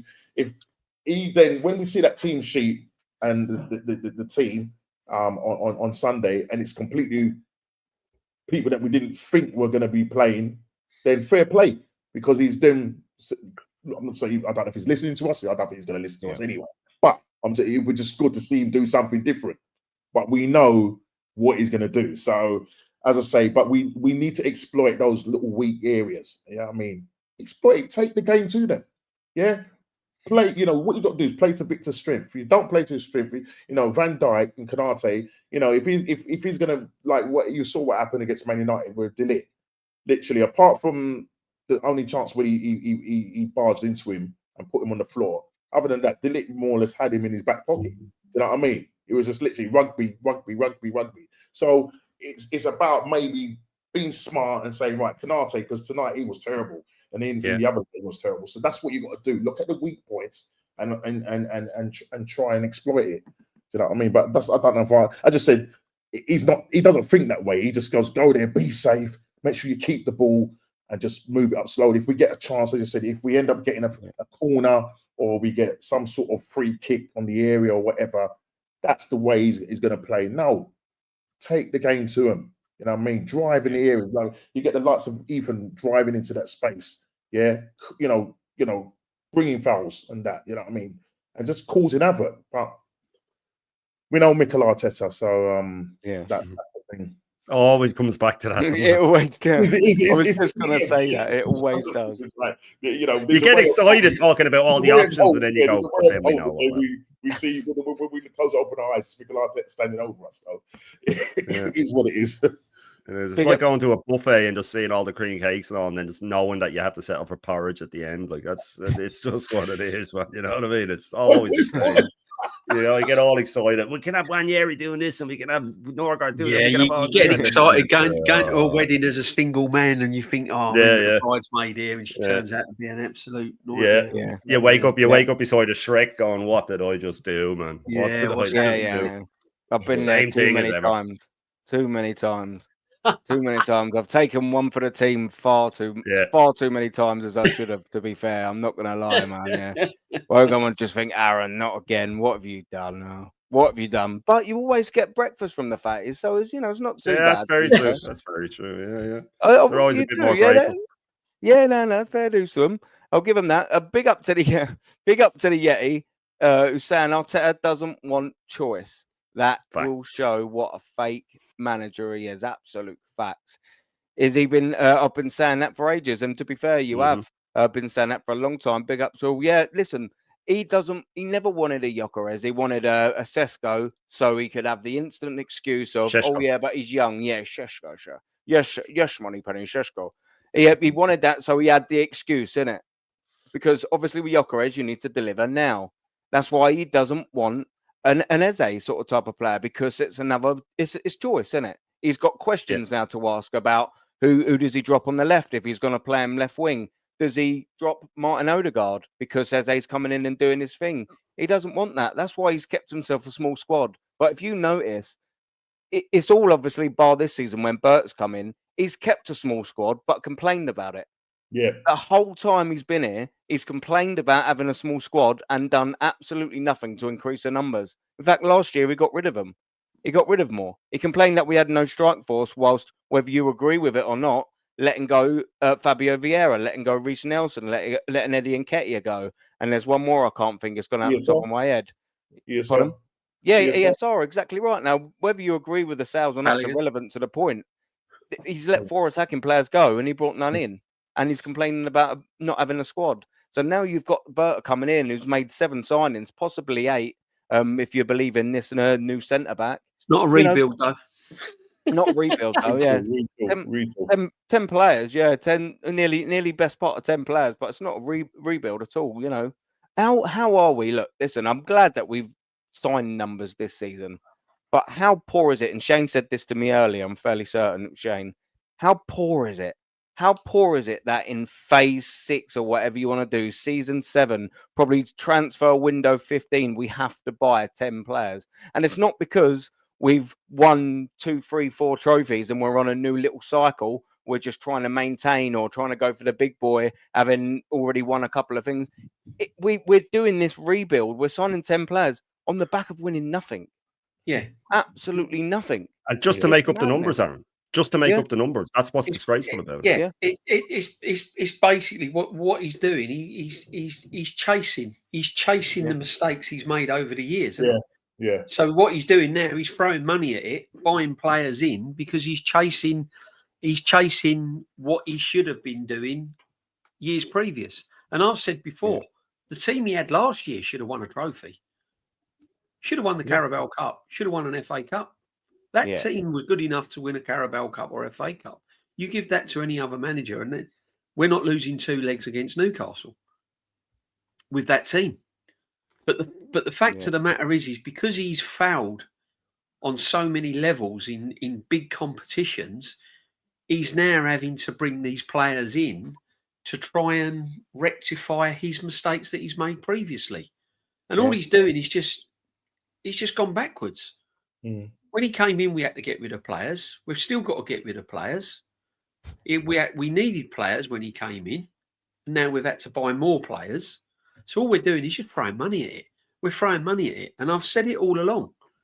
What we should have had these players brought into the club with a new manager. It should have been a clean. We've had a rebuild. I don't care what anyone says. People can call me different. We've had a rebuild through the team. The only rebuild we haven't done is the manager. Mm-hmm. And what we should have done, we should have gone right. Gorkarez, Eze, Zubamendi, Madueke, new manager. Let's get a new manager, new ideas, new tactics, everything else. And we should have started all over again because he's reached his ceiling. He's had his time. Yeah. And his ceiling was for a year ago. Yeah, he's had his time, Aaron. It's like any job. You give it your all, and if it doesn't work out, you move on. And that's what he should have done. However, we're going to come across negative because we've just won 5-0 and we're a moments team. We're a moments fan base. We live in the moment. We forget all what's gone on before. So that 5-0 against Leeds, everything up until that 5-0 is all forgotten about. All forgotten about. Champions League semi-final, we threw in the bin. All forgotten about. The Carabao Cup, no, don't worry about that. The FA Cup, no, don't worry about that.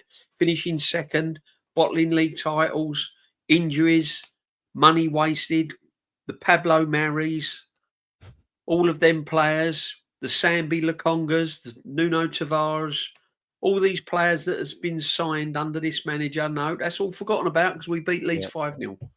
And we went to Old Trafford and won 1-0. So everything else is forgotten about. But we don't forget about all these things. These things are still there. The core root of the problem is the manager is still at this football club. Yeah. Fact. And that's going to... And listen, it may not seem at the moment, because we've played 2 games and we've got 6 points, and people are saying, oh, what are they moaning about? Because it's there. It's still there. Yeah. You know, we're scarred, didn't we? Yeah, we are scarred. He's got to prove himself. We're putting plasters over himself. But I just feel that we're going to have the same conversations next year, Aaron. Yep. I feel that we're going to be doing streams 12 months on, and we could be sitting here, and we could be having the same conversation, and you'll go, hang on a minute. I'll just show you something that you said what you said last year, DJB. And I'll bet you any money you can rerun, and Shana would have said the same thing. Normski, me, you. Copy and paste. Yeah, it is. It is. Yeah. It is. It is. It has been though, isn't it? For the last couple of years, it's the same thing, same scenario. Yeah. But you get all the other boys on the other side of the fence, and they're all, when just one more year. You got time now. He's got his striker list and all of that. Well, what about last year when he didn't get a striker? Because every now and again, Aaron, he'll come up with a result, won't he? He'll come up with a result, and everything, as I said to you, everything before that and everything around that will be forgotten about. Like we'll be playing absolutely crap, and then all of a sudden, I don't know, Spurs will rock up in the North London derby, and we'll beat them 3-1 or something, and everything will be forgotten. It'll be, oh yeah, look, we've done this and we've done that, and oh, he's brilliant and tactical genius and this, that, and the other. Well, hang on. What about the previous 3 or 4 games leading up to this game? We was, we've been absolutely awful. But this is the problem. The injuries again, DJ. It'll be the injuries again. They get all of these talk-owners keep putting up no more excuses and all that sort of stuff, right? And when they do, I always just reply to them going, yet you will find them though. When things go wrong, you will find them because that's your job. Because this guy. The injuries will be a big thing. We're so unlucky. It's not unlucky. I'm tired of people saying it's unlucky. It's not unlucky. This manager flogs players. We can see it. How can we sit there all last season and say Gabriel's going to drop, Timber's going to drop, Saka's going to drop? And it happened every single time. It's because we can see it. We've been around the block. Aaron's the youngest here, and he's in his 30s, so we've been around, right? Yeah. And we know we can go. We watched a lot of football, and you can see when a player's not right. After the first game of the season, DJP said Saka's not running right. He's not moving right. No, I can see it in him. I can see he's not moving right. How is it then that when he makes a sprint, that I turn around as it's happening to my missus and go, he's sprinting again? Because I hadn't seen him sprint, a full-on sprint. And the second he does, his hamstring goes. So we're looking at players going, me and Norms have said it many a times, with Timber and White, neither of them have been fit since last season, right? They both needed surgeries. They both needed what he does with them is, which one of you can walk? Well, I can't really. I can a bit. Right, you're playing then, right? Because you can walk a bit more than him. Instead of just saying we're at home to Leeds, give Mascara a start at right back. They're not going to attack us. Give them a start at right back. Let the two of them rest. No. Throw them in. What if they attack? And people say, oh, well, Timber scored 2 from corners. Fine, well and good. He shouldn't have been on the pitch. Mascara might have been in the same position. Who knows? But the thing, I'm so tired of excuses. Really, I am. I'm so tired. I'm tired of injuries. I'm tired of that. Nothing is this manager's fault. Absolutely nothing is his fault. That's why I always say that these guys, they childproof everything beforehand. Oh, the ref for the Leeds game is a Liverpool fan. You know, what are you doing? Oh, Liverpool were given extra injury time today. If anything, Newcastle were given extra injury time tonight. They were the ones on the ascendancy. They were battering Liverpool. Yeah. They wanted the extra injury time. It wasn't when 11 minutes went up, there wasn't booze. There was, come on, here we go. We got them on the ropes. You know what I mean? So I'm tired of it. I'm tired of it. You know, these things even themselves out. United should have had a penalty against us. The referee on Saturday against Leeds with the excuses, oh, you know, he's a Liverpool fan and we've got Liverpool the following week. Yeah. That fell by the wayside because we didn't even get one yellow card. So and we got a penalty. When you're making excuses already, you're in trouble. Yeah. 2 games in. 2 games in, they're already crying about the injuries. And like you said, Aaron, we've seen this. We've seen it every season with this manager. We start all right. And then it will take one bad result and he'll start saying stupid things and he'll fall out with someone. All of these things, they're the checklist. He'll fall out with a player. He'll drop someone when he shouldn't. He'll do like the Villa game when he suddenly decided to put Havertz in midfield. He will blow this. We know he will. Back. Yeah. And it's win-win for us. If he proves us wrong and we win the league, then great, we won the league. If he doesn't, he gets sacked. So I don't really care. To apologise, Shane, apparently, for the rest. This annoys me as well because again, I saw one of them on a show saying with Deluded, and he was saying, "Oh well, Deluded said rightly so. The Arsenal fans, we deserve something to celebrate. Not all of them. They shouldn't get to celebrate. Right? That's it. That's the case, right? You can fuck yourself as well because I supported this team a lot longer than you, and to me, you don't support them, but." I will celebrate however I want, right? I'm just calling for standards. And if we do win something, then we were right. We've got the standards. He's done what we asked him to do. This is all we've asked for. And if they want to play that silly fucking game where, you can't celebrate. Okay, but if this manager gets sacked next season after us winning something and we get in a manager like a Simeone who we asked for or a Mancini or something and we start winning things, then you can't celebrate because you would still have this manager here otherwise. If you want to play that childish game, then you would have had this manager here and we wouldn't have won something.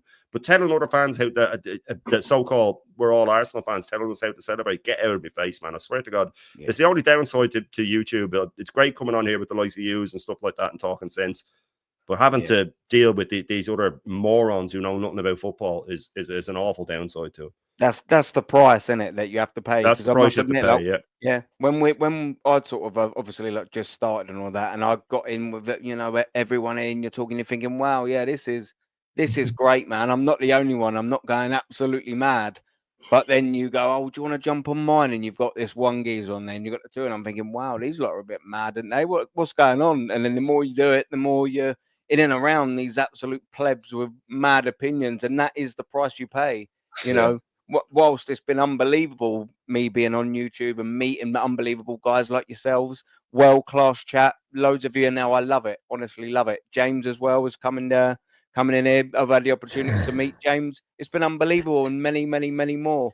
And the downside of it is your gals and your Christians and everything like that. They're the price you have to pay if you've got a nut on you. Do you know what I mean? If you've got a bit of common sense or a bit of knowledge about you, You know, that they're the price you have to pay. Listening to them pillocks talk. You know, what can you do? Big up James, man. Just quickly before I get you in there, James, big up to Darren Sullivan as well. Get Odegaard out. I mean, 150%. Let's just absolutely get that right. The geezer is absolutely no good. And yet he's jumped in again with another super chat. Big up, Yeti. Come on, man. You don't have to. Only Arteta would have Gyökeres and do tactics that are anti-quality striker. The bum is absolutely clueless, mate. 150%. I actually think, you know, apart from the DIY goal that he got himself in the opening, you know, his opening goal, I think it was it the second or third one? Yeah, we don't play to his strengths. So there's that. He hardly touched the ball, Aaron. Yeah, because we don't play like Yeti's saying. We don't play to his strengths, do we? Not in any way, shape, or form. But yeah, no, big up, man. Big up Yeti as well. I totally agree with you, bud. We've also got James. Big up, man. We've had a good weekend at the Arsenal, but not quite happened for you boys, is it? Oh yeah. I've been saying it, mate. I've been saying it. I've been coming on here and saying to you that there's trouble in paradise, and it's like a tinderbox ready to blow up, mate. And it's starting to blow up now. Yeah, I see you. I watched your game on Saturday night. And I thought you just done the job on Leeds. And it was just a matter of time. You know what I mean? Once the first one went in, the second, and it was just like poetry, really. But yeah, for us, I'm staring relegation in the face, mate. I'm not even going to lie. Like, I'm looking at it square in the face and saying, right. And this next 7 days are going to tell me all about our owner, because I think there's a lot of people that are ready to go into the LS and throw him at the door, but. One thing I will say is the media have latched onto this now. And then, listen, when you look at things, especially in the football world, if you ever want to get someone out the door, you have to go through the media, because protests and all that just don't do nothing. You know what I mean? And in the space of 24 hours, I've seen more articles on David Sullivan than I've ever seen in my life. Do you know what I mean? And everyone's started to come out and say their bit. And yeah, it's going to be interesting. We've got 7 days to really make sure that we stay in the league, because at the minute I'm seeing players leaving. I'm not seeing anyone signing anyone. That's a worry, mate. And Chelsea, I don't know whether you boys watched the game on Friday night. Chelsea didn't even get a second gear against us. Do you know what I mean? We scored a good goal. I thought Paqueta's goal. I've done a watch along. I've done the afterthought. I lost it on the afterthought big time, because I've just about had enough now. And basically, once they equalised, there was only one team in it, and it was like we had paused. We was all like statues, and they was just carrying on playing, and it was just it was frightening. It was really frightening. Yeah, it was hard to watch. Yeah. I'm a Defenders little bit getting worried. caught out with the back stick and all, man. It was just like the rookie mistakes. I was watching it with my missus. Yeah. And I'm the same. The second Chelsea scored, I went, they're going to steamroll them now. You can see it. They're going to steamroll them now. And the West Ham players they gave up, man. They gave up. To me, that's what it looked like. They gave up. No legs in midfield, no pace whatsoever. It was just frightening, mate. It was just like, I thought we scored a good goal, and they got the fan base up for it straight away, which helped. But the thing is with us, we seem to shut off like a light switch. Like, it's just like we turn it off and that's it. Like, everything just shuts down. And what was worrying was there was people walking out after 30 minutes. Then there's people walking out after 45 minutes. There was 2 of my mates. One of my mates was in the ground and said, James, he said, I stayed to the 60th minute and I walked after that. There's another one who I've been at with today, funny enough, who's a part of E20.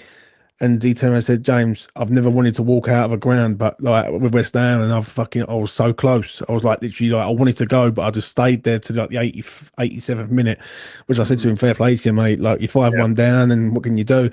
And the thing is, what was more worrying is that we just got nothing about us, mate. We got no art. It's like the club is dying. And the thing is, I've been saying this for months. I've been saying this for a long time, and people are starting to wake up and realise that this is a major problem that we've got at the club. If we don't sort it out, we won't have a club left. And I'm hoping something's going to change in this next 7 days, because it's massive for this club, mate. If West Ham go down, and I'm not being funny, I've seen us go down in 2003 with a better squad than this. Yeah, a much better squad, like with a lot better youngsters and everything.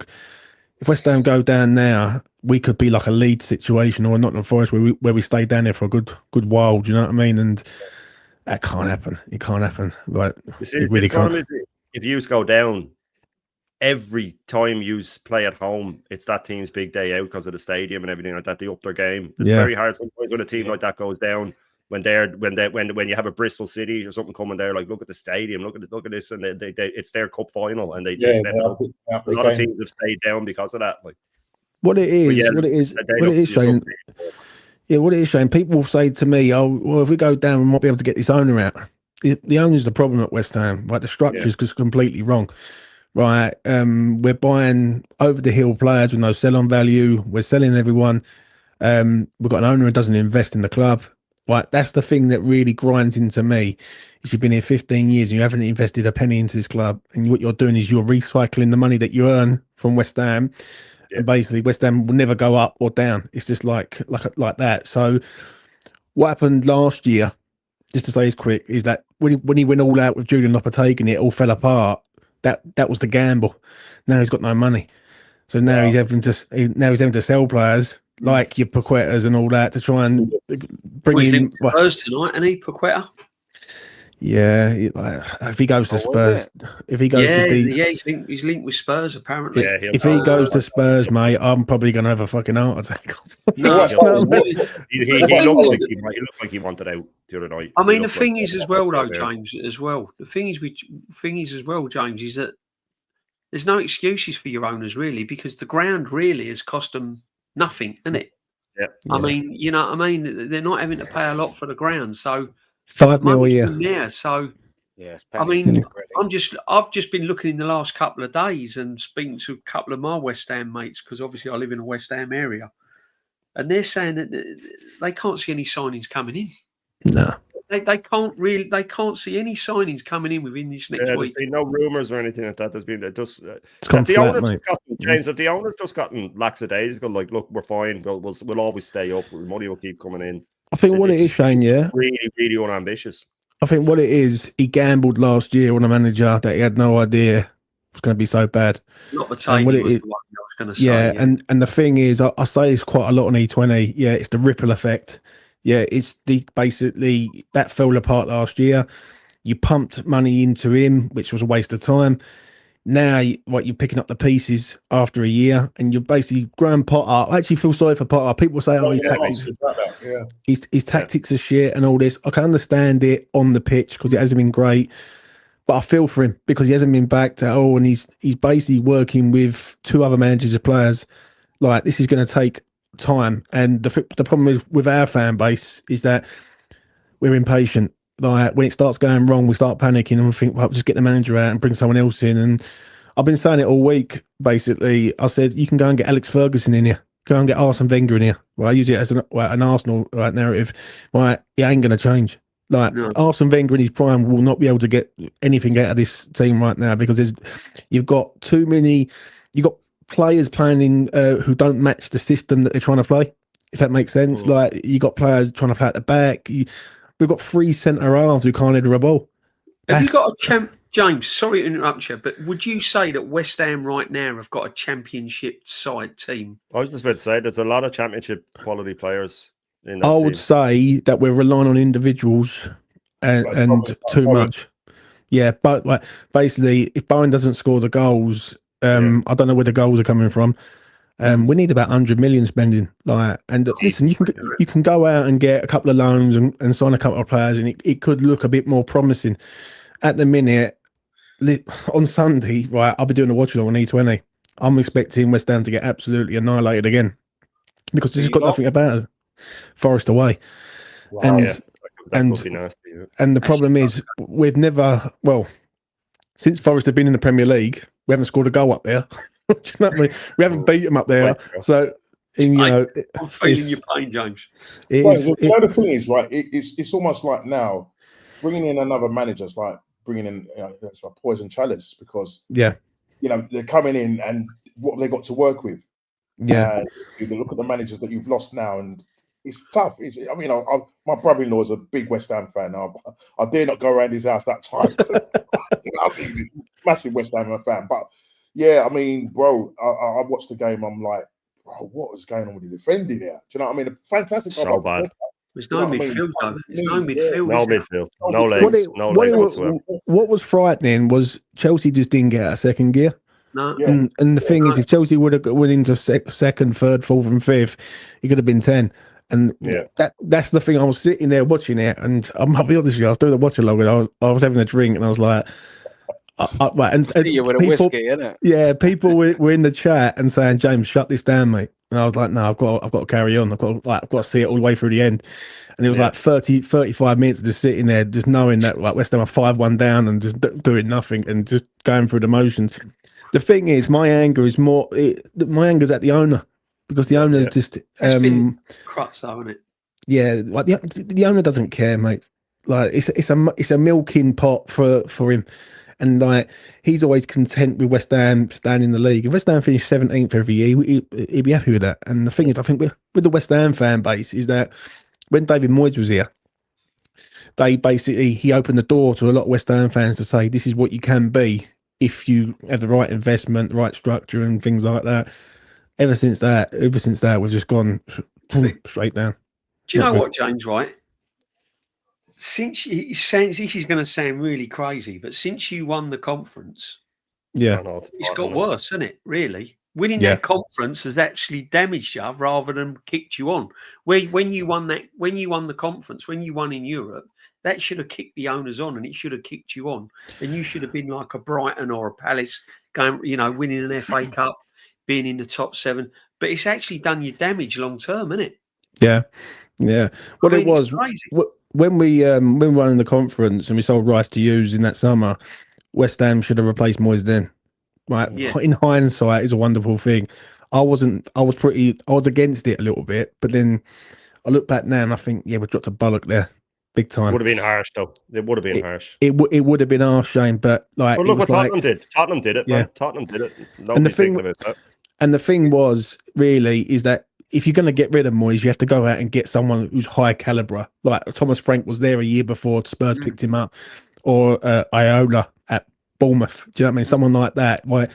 But the problem is Sullivan doesn't buy no one out of a contract. He just doesn't do it, and he always goes for a man who's cheap. He always goes for a man who's begging for work, and he always goes for a man who he can overpower. That's the main thing of all. Like, for instance, just for argument's sake, if Jose Mourinho turned up at West Ham, like the fan base would be looking at him and going, "Well, now we've got a high caliber manager. Someone's going to have no shit." Sullivan wouldn't have that, mate. He just doesn't have it. He works. He works with yes men. Are you boys almost sort of looking as like a new manager appointment to be a saviour? Because I mean, you need something massively changing, and it's obviously not going to be load of personnel. Do you know what I'm worried players. about, mate? I'll tell you what I'm really worried about. Yeah, obviously we've got Forest coming up on Sunday. Yeah. Then we've got an international break. Then after that, we've got Hughes coming up and all. Right, we've got Tottenham, Palace, Hughes, and Everton. I think it is in that sort of bracket. So I think we've got 3 London derbies in a row. The one I worry about is Spurs at home. Yeah, because if we go and get absolutely hammered against them at the LS, yeah, it will go off in there. There's planned protests literally being lined up right now as we speak. There is people literally planning to, literally spoke to the Metropolitan Police saying that they're going to have protests. And I think there's going to be more than 9,000 on this one. I think it's going to be a lot more. I think people have just come to the end of the line now and said, like, this is enough's enough. Right, we can't carry on doing this. If you can't take us any further forward, just tell us, and then we'll know, and then we'll know what to expect. But don't lie to us. And I think the one thing with the West Ham fan base is, once you start lying to us, that's when you're going to start really pissing us off, and then we're all going to start coming out. But I've never been more worried, mate. If you want me to be honest, I was doing the watch along the other day, and I had tears in my eyes. I was like, I can see the relegation in my eyes, mate, because I can see. I've seen this story before with West Ham. I remember in 2011, I'll quickly say this quick, when we went down under Everett Grant, I could see us literally falling apart at the seams, and there was just nothing about us, and I could see it again. Like Leeds United at home is always going to be an hard game, right, at Ellen Road, right, that's where they're going to nick their points. Yeah, Leeds. Burnley the same, Sunderland the same. When I look at us, they look miles ahead of us. Yeah, you don't have that, do you? There's nobody fearing Nothing. going to. There's not a home fear, is there where anymore? people are thinking, "Oh, Leeds away, True. that's going to be a tough one." Sunderland away, that could be tough. Yeah. You're not thinking that West Ham. And I'm with you. I feel for Potter because he's been given nothing to back him, and the players that he has. You look at that midfield, but he does have to hold it a little bit. And this is just a modern young manager, the Amarins, the Artetas, these lads. It's my system or it's the highway. When he needs to go, well, this isn't working. I need to just, start looking up the through check, or I have to change. I have to go a bit more direct. It isn't working. These defenders cannot play this system. So I need to change. With the modern manager, the Amarins and all these guys, and the Artetas, they'll just squeeze people into a system that doesn't work. So the only way that if I was West Ham to get rid of a manager, to get rid of Potter now, would be just to get in the equivalent of a fucking Sam Allardyce or someone, a modern day Sam Allardyce, who will just come in, keep his up, then fuck him off at the end of the season and start again. But like you said, if the owners aren't up for it, you're stuck between a rock and a hard place. Well, it's horrible to see because I've always liked West Ham. Well, it is, Shane. I sort of agree with you.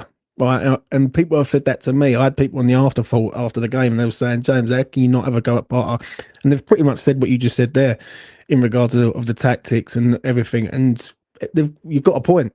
Like, I'm not being funny. You've got a point. Like, when Potter's fucking about with tactics, it ain't doing us no favors. We need to be hard to beat, and we're so open. It's unreal at the minute. The issue is, I feel like Potter's got a style of play that he wants to play, and he's working with players of two other managers.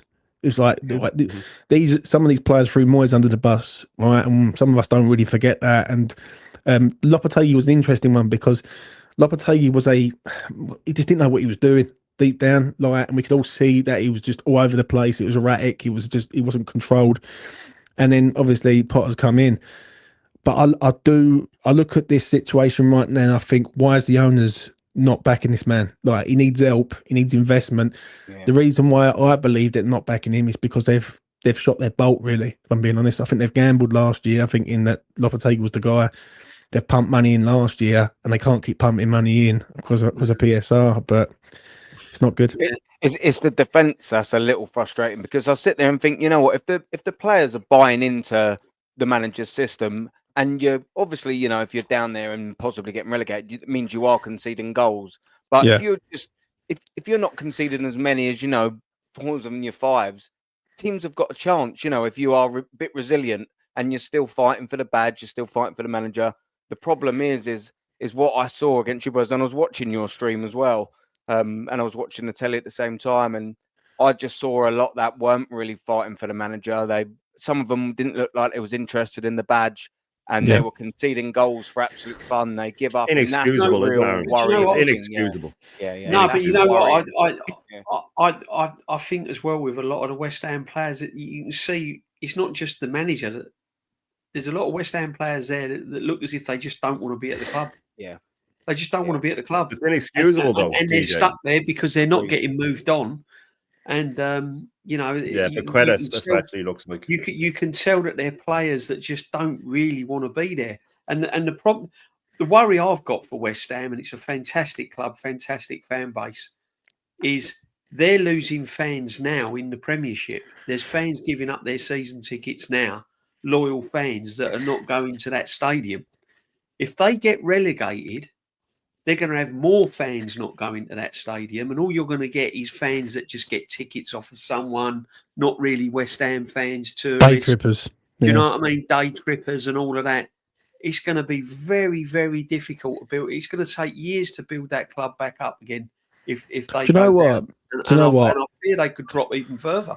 Do you know what? I had a Birmingham fan on Friday lunchtime, and obviously I had to go around the whole of fucking X to try and find someone. And I managed to find a Birmingham fan who had a podcast and all that and come on. And some of the things he was telling me about Sullivan, because obviously Sullivan run Birmingham into the ground near enough and sold it to a geezer that basically was a crook. And I had him on for 30 minutes, and his dad. He was a young lad. I think he was like in his 30s, 34, 35, I think he was.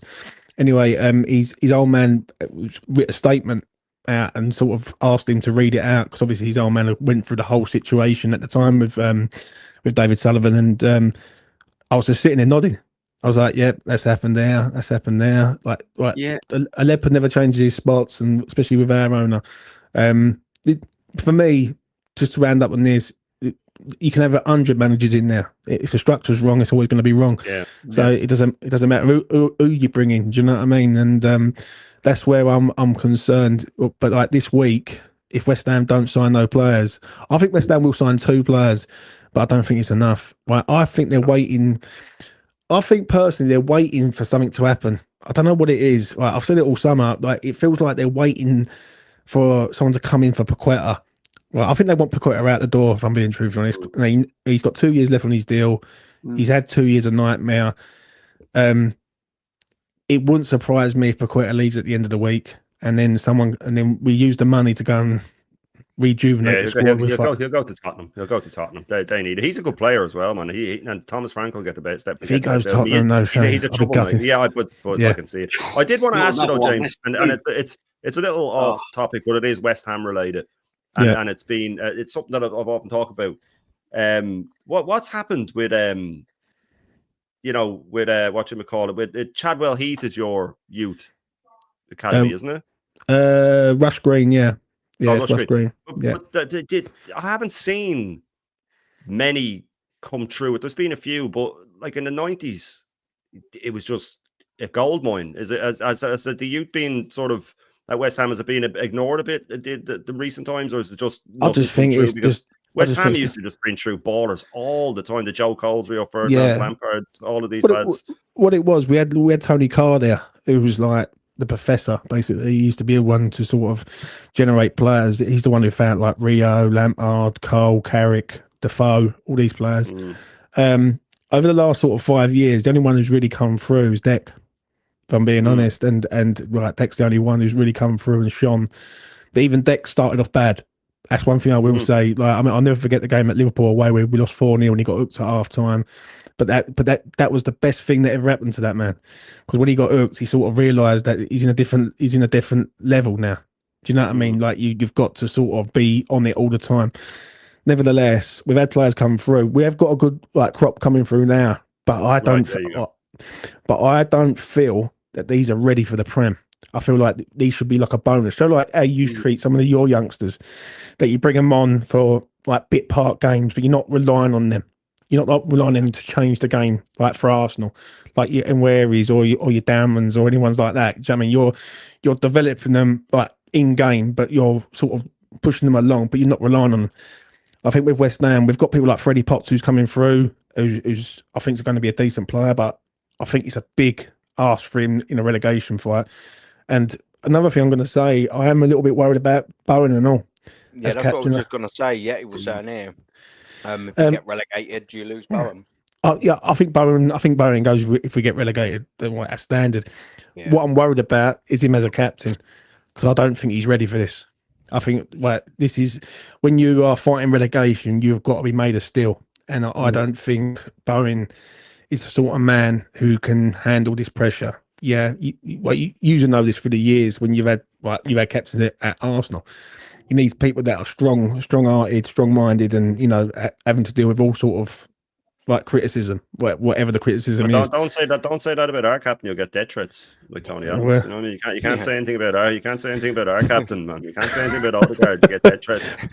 Well, E20. No, I know where to find me. I mean, fuck it. But it is what it is. But it's mad at the minute, mate. It's mad. I'm concerned though. I've never been more concerned about West Ham. But I've been saying it. I've been coming on here and I've been saying to you, I don't think it's going to be as rosy as what we think. And Sunderland was bad, but Chelsea was fucking worse. And we got Forest on Sunday, so about 10-0 around. You'll nick a draw. Yeah. You need. I do got a leg it though, Aaron. And I got to get to bed. Yeah. Take it easy, Shane. Take care, Shane. Take it easy, Shane. Bless up. I'll see you Tuesday, Shane. See you Tuesday. See you later, lads. Retro. We got Forest, Tottenham, Palace, then News. And then after that we've got Everton away in the new ground. Their new stadium's going to be a fortress. That. Yeah, and what people have said to me was, they've said they can't see us getting a point before October the 17th. Right, which is like fucking 2.5 months. Brentford They think we can do Brentford at home.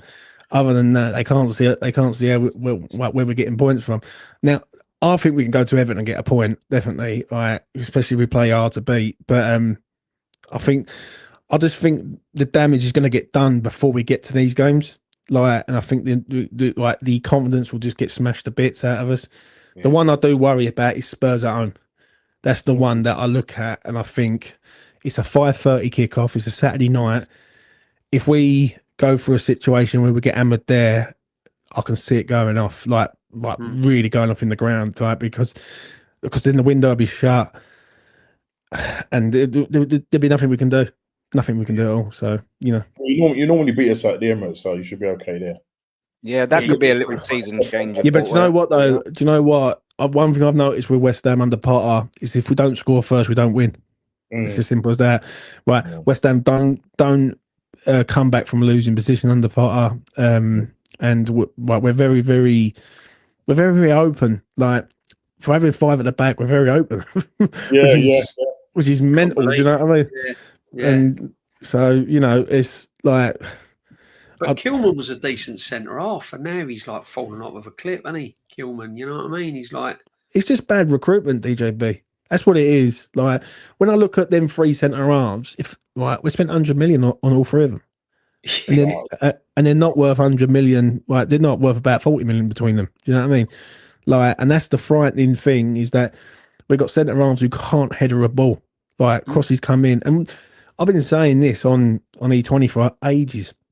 I said, right, I find it quite offensive. I don't know about you boys, but I find it quite offensive that a centre half can't header a football because, I'm of the age where a centre half gets battle scars and claret on their face and all that, and we've got 3 centre halves who, when balls are coming in, they're sort of ducking underneath it, like they're ducking away from it.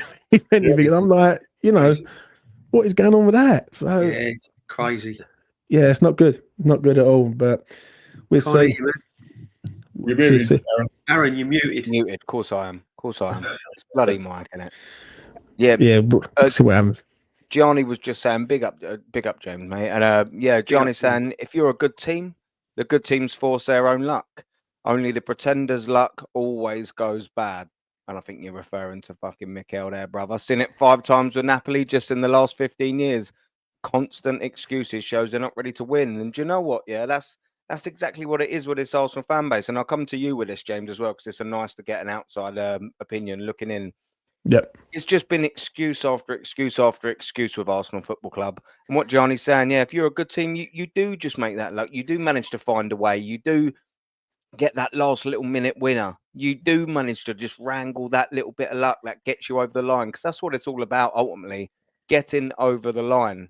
And Arsenal Football Club don't do that. They'd rather look at the referee and go, the referee's a Liverpool fan, or, VAR are against us. Then they'd rather say, the injuries are unprecedented, without sort of looking at the fact that was probably the manager. That's the square root of them issues.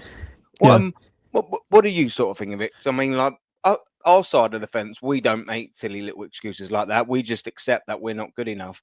But what do you sort of hear across where you're doing your streams, talking to other Arsenal fans, what you see in chats? What do you reckon on the Arsenal thing? It's just not good enough, plain and simple. I think Arsenal have been working towards this moment. This is what I believe. I think they've been working towards this moment. Now they've got to deliver. If they don't deliver, then he's just not the guy. And what it is, and I've said it on this platform quite a few times, is you got to pick your poison. Who's more important, Arsenal Football Club or Arteta? And it's as simple as that. It's not no harm saying that Arteta isn't the right guy, and maybe you might need a change. That's not listen. If you are allowed to say that, because obviously he's had his time and he's had his moments. Yeah. I think I'm going to know a lot more after Sunday's game against Liverpool. If Arsenal go up there and play Liverpool and get a result up there, then Arsenal are the real deal this year, and Arsenal might be able to turn something into something glorious, right? If they go to Liverpool and they get done, then it's like 1 step forward, 2 steps back, and it's like you're waiting for Liverpool and City to fall apart so you can come in, if that makes sense. Whether it should be used overtaking them. I will know more. I will know more on Sunday. I think Arsenal have signed some good players. I think Eze's a good signing. I think I'm a bit on the fence with Gyökeres for me. I don't know whether he fits Arsenal yet, and I think, can he do it in the big games against big teams, against good defenders? Do you know what I mean? Like Saka doing against Leeds, but can he do it against Liverpool, right, and Van Dijk and all that on Sunday at Anfield? Like if he starts scoring goals against the big teams, then you're going to know. But I don't know. Do I think Arsenal are going to win the league this year? No. I think Liverpool are too strong, and I think City are a sort of side that they will go and win 5 in a row without hesitation. Right? I've seen that so many times. They start slow, they lose a couple of games, draw a couple of games, then after Christmas they go and win every single game, and they won't lose a game. Whereas Arsenal, I've seen before that Arsenal will be playing games and they will they'll put a draw in there when they should be winning, or they'll lose a game that they should be winning, and that's how it is. But on Sunday, I think usual know if Arsenal are the real deal this year, because if they do go to Liverpool and win, then you go, well, fuck me, you've just took out one of the big hitters at their own ground. And I think if you take Liverpool out, Man City are there because their defense is not great. Yeah. If you take them out and all in the next few weeks when you got them at the Emirates, I think it is, then it's game on for me. Yeah. I mean, the thing is as well, though, I mean, even if we come out of Anfield with a draw, but we play convincingly.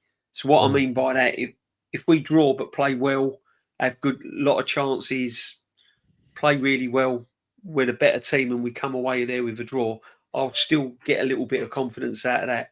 But if we come out of there with a draw, we've been absolutely battered and we've looked all over the place and it's not been a good performance, I'll still be looking at it thinking, hang on a minute. Again, you've then got to move past that quick, ain't you? If you have a stinky, horrendous, poor performance draw, all well and good, but in the next game against you have to rectify. You have to come out and rectify it. Yeah, like we did Man United. I mean, that Man United performance, the only good thing about that was the 3 points, but the performance was absolutely dreadful. But we came out and rectified it and battered Leeds, and they're the sort of games you got to see. I know people saying how it's only Leeds, and correctly so, but when you're a team like Arsenal, Man City and Liverpool, you're expected to do that to teams at home. Our own form has got to be like that. We've got to be battering teams like Leeds, Sunderland, Burnley, teams like this when they come to the Emirates. That's what we should be doing. I think whereas in the past we've kind of struggled, like Leicester last season, although we beat them, it weren't brilliant. We struggled. Southampton at home, we struggled. No disrespect to West Ham, but they was on a bad run coming to the Emirates and we lost against West Ham. And so if we can turn that corner where we're battering teams that we should be battering at home, then that's a bit of a positive. But only time will tell. It's the away games for Arsenal that I think they find them tricky. Like your Brighton's away, your Newcastle's away. Right, they're the ones where if you're going to go to them places, don't lose. It's like, you can't lose in games. You know what I'm saying? Exactly. Like Fulham as well. Fulham we've struggled against as well. Yeah, and like even like teams like Crystal Palace, these are tough old places where you got to go and try and, especially if you're trying to win the league. Now you see it like City. When City was on their run, they would go there and they would nick a 1-0. And they would get out of there and you know what, just get the job done, get out, move on. And that's what it is. And but I think on Sunday, I don't know, like it's two ways of looking at it. If it's a great game and it's 2-2 or something, and basically like backwards and forwards and there's loads of goals and Arsenal get out there with a draw, then you can look at it with a positive aspect. But it all depends if you're 2-0 up or 2-0 down, isn't it? Like, let's be honest. If you're 2-0 up and they come back and it's 2-2, you're going to be deflated. And if you're 2-0 down and come back and it's 2-2, then you're going to feel like, you know what, like the spirits are going to be out. So yeah, it's a big game on Sunday, really. I ain't gonna say it's a title decider, but I'm gonna say it's definitely going to be one of the title moments. Yeah, for me. Yeah, we'll look back on that and say, yeah, do you know what I mean? Because we haven't one day, God knows how long. So. And would you say though, like, cause I know you're going to wrap this up, but would you say this is your best team that you've got right now to go there and win? right now. Literally because we've got a striker. That's the Yeah. only difference. Literally because we've got a striker. I mean, we've got Eze into the equation as well. yeah, and we've got Eze. I mean, we've added Eze to it as well now. But I mean, I'm still worried about we're all still worried about the left-hand side. We haven't got an out-and-out left back. We're still a left winger because Eze's not a left winger. People keep saying, "Oh, he's a left winger. He's a left winger." He's not a left winger, pure and simple. And if Gyökeres gets injured or suspended, there's no backup striker. So we're only kind of one or two kind of injuries or red cards away from being back where we started from. So to me, that's a bit of a worry. But when you think the guy's had £1 billion, I mean, you're saying about your manager hasn't been back, the board hasn't been back. This guy's had £1 billion. He's had £1 billion, James. Do you know what I mean? Okay, we can't even get 50 mil out of Sullivan at the minute. Exactly. Someone like your club, you know, when you put it to a fan from the outside like that, £1 billion since he's been at this football club, and he still hasn't won a title. And he still hasn't won a title. I mean, questions have to be asked, my friend. You know, you have to ask the questions. And it is worrying. But anyway, I mean, James, you can have Fabio Vieira and Reece Nelson if you want. Nah, and Lokonga. Things are hard. Things are hard as it is, lads. Isn't it, mate? That's what I mean. You know, you can have Stanley Lokonga. I know Aaron's got to go, but I'm surprised West Ham didn't go in for Grealish. You know. Yeah. It's all to do with money, mate. What it is, I'll just say this quick because I know Aaron wants to wrap up. It's just to do with money, mate. Like what it is, the money has dried up from because what it is with Sullivan, he recycles the money in throughout the club. So he doesn't put no money in, and he only uses the club's money, which I find quite offensive, really, because when you're trying to charge concessions and all that, and you're trying to have basically he was taking the concessions away from people and trying to charge high price tickets and all that. I think it's a bit wrong, but yeah, he needs to put his hand in his pocket. And if he don't this week, then I don't know where we're going to be, if I'm being honest. So, you know, I've never been more concerned, mate. Never. Like, as I said earlier on, I've seen us go down with Avram Grant, and I knew that was bad. I said go down in 2003 with a better side than this, right? If we come to Christmas and we're in the bottom three, I think it's right. He's either going to get the sack, or they're going to fire money at it in January. They're going to sack him, then get a new manager in, then fire money at it. I just don't like the structure of this club at the minute. I think it's just disgusting. We don't ask for much as West Ham fans, right? Or, for me, I'll just say this: top 10. I'm happy with top 10. Right, just a progressive top 10. Football. Yeah, and decent football. And if we can nick a trophy, then great. Do you know what I mean? It is what it is. Yeah. Now, listen, James, thank you very much for coming on as well, and of course. James for coming on. We've got DJB, the legend, and Normski, the absolute legend. And don't forget as well, the world-class chat. Big up to you. I think we reached over the 100 like mark, so absolutely phenomenal from you guys. World-class chat. Come on, the Zinedine Zidane chat have absolutely smashed it today. So big up to you. Thank you very much for everyone that's watched. We massively appreciate it as always. And we will be back very, very, very soon. Take care, everyone, and enjoy the rest. Well, it's Tuesday morning now, but enjoy the rest of your time awake anyway. Get to bed. Take it easy, everyone. All the best.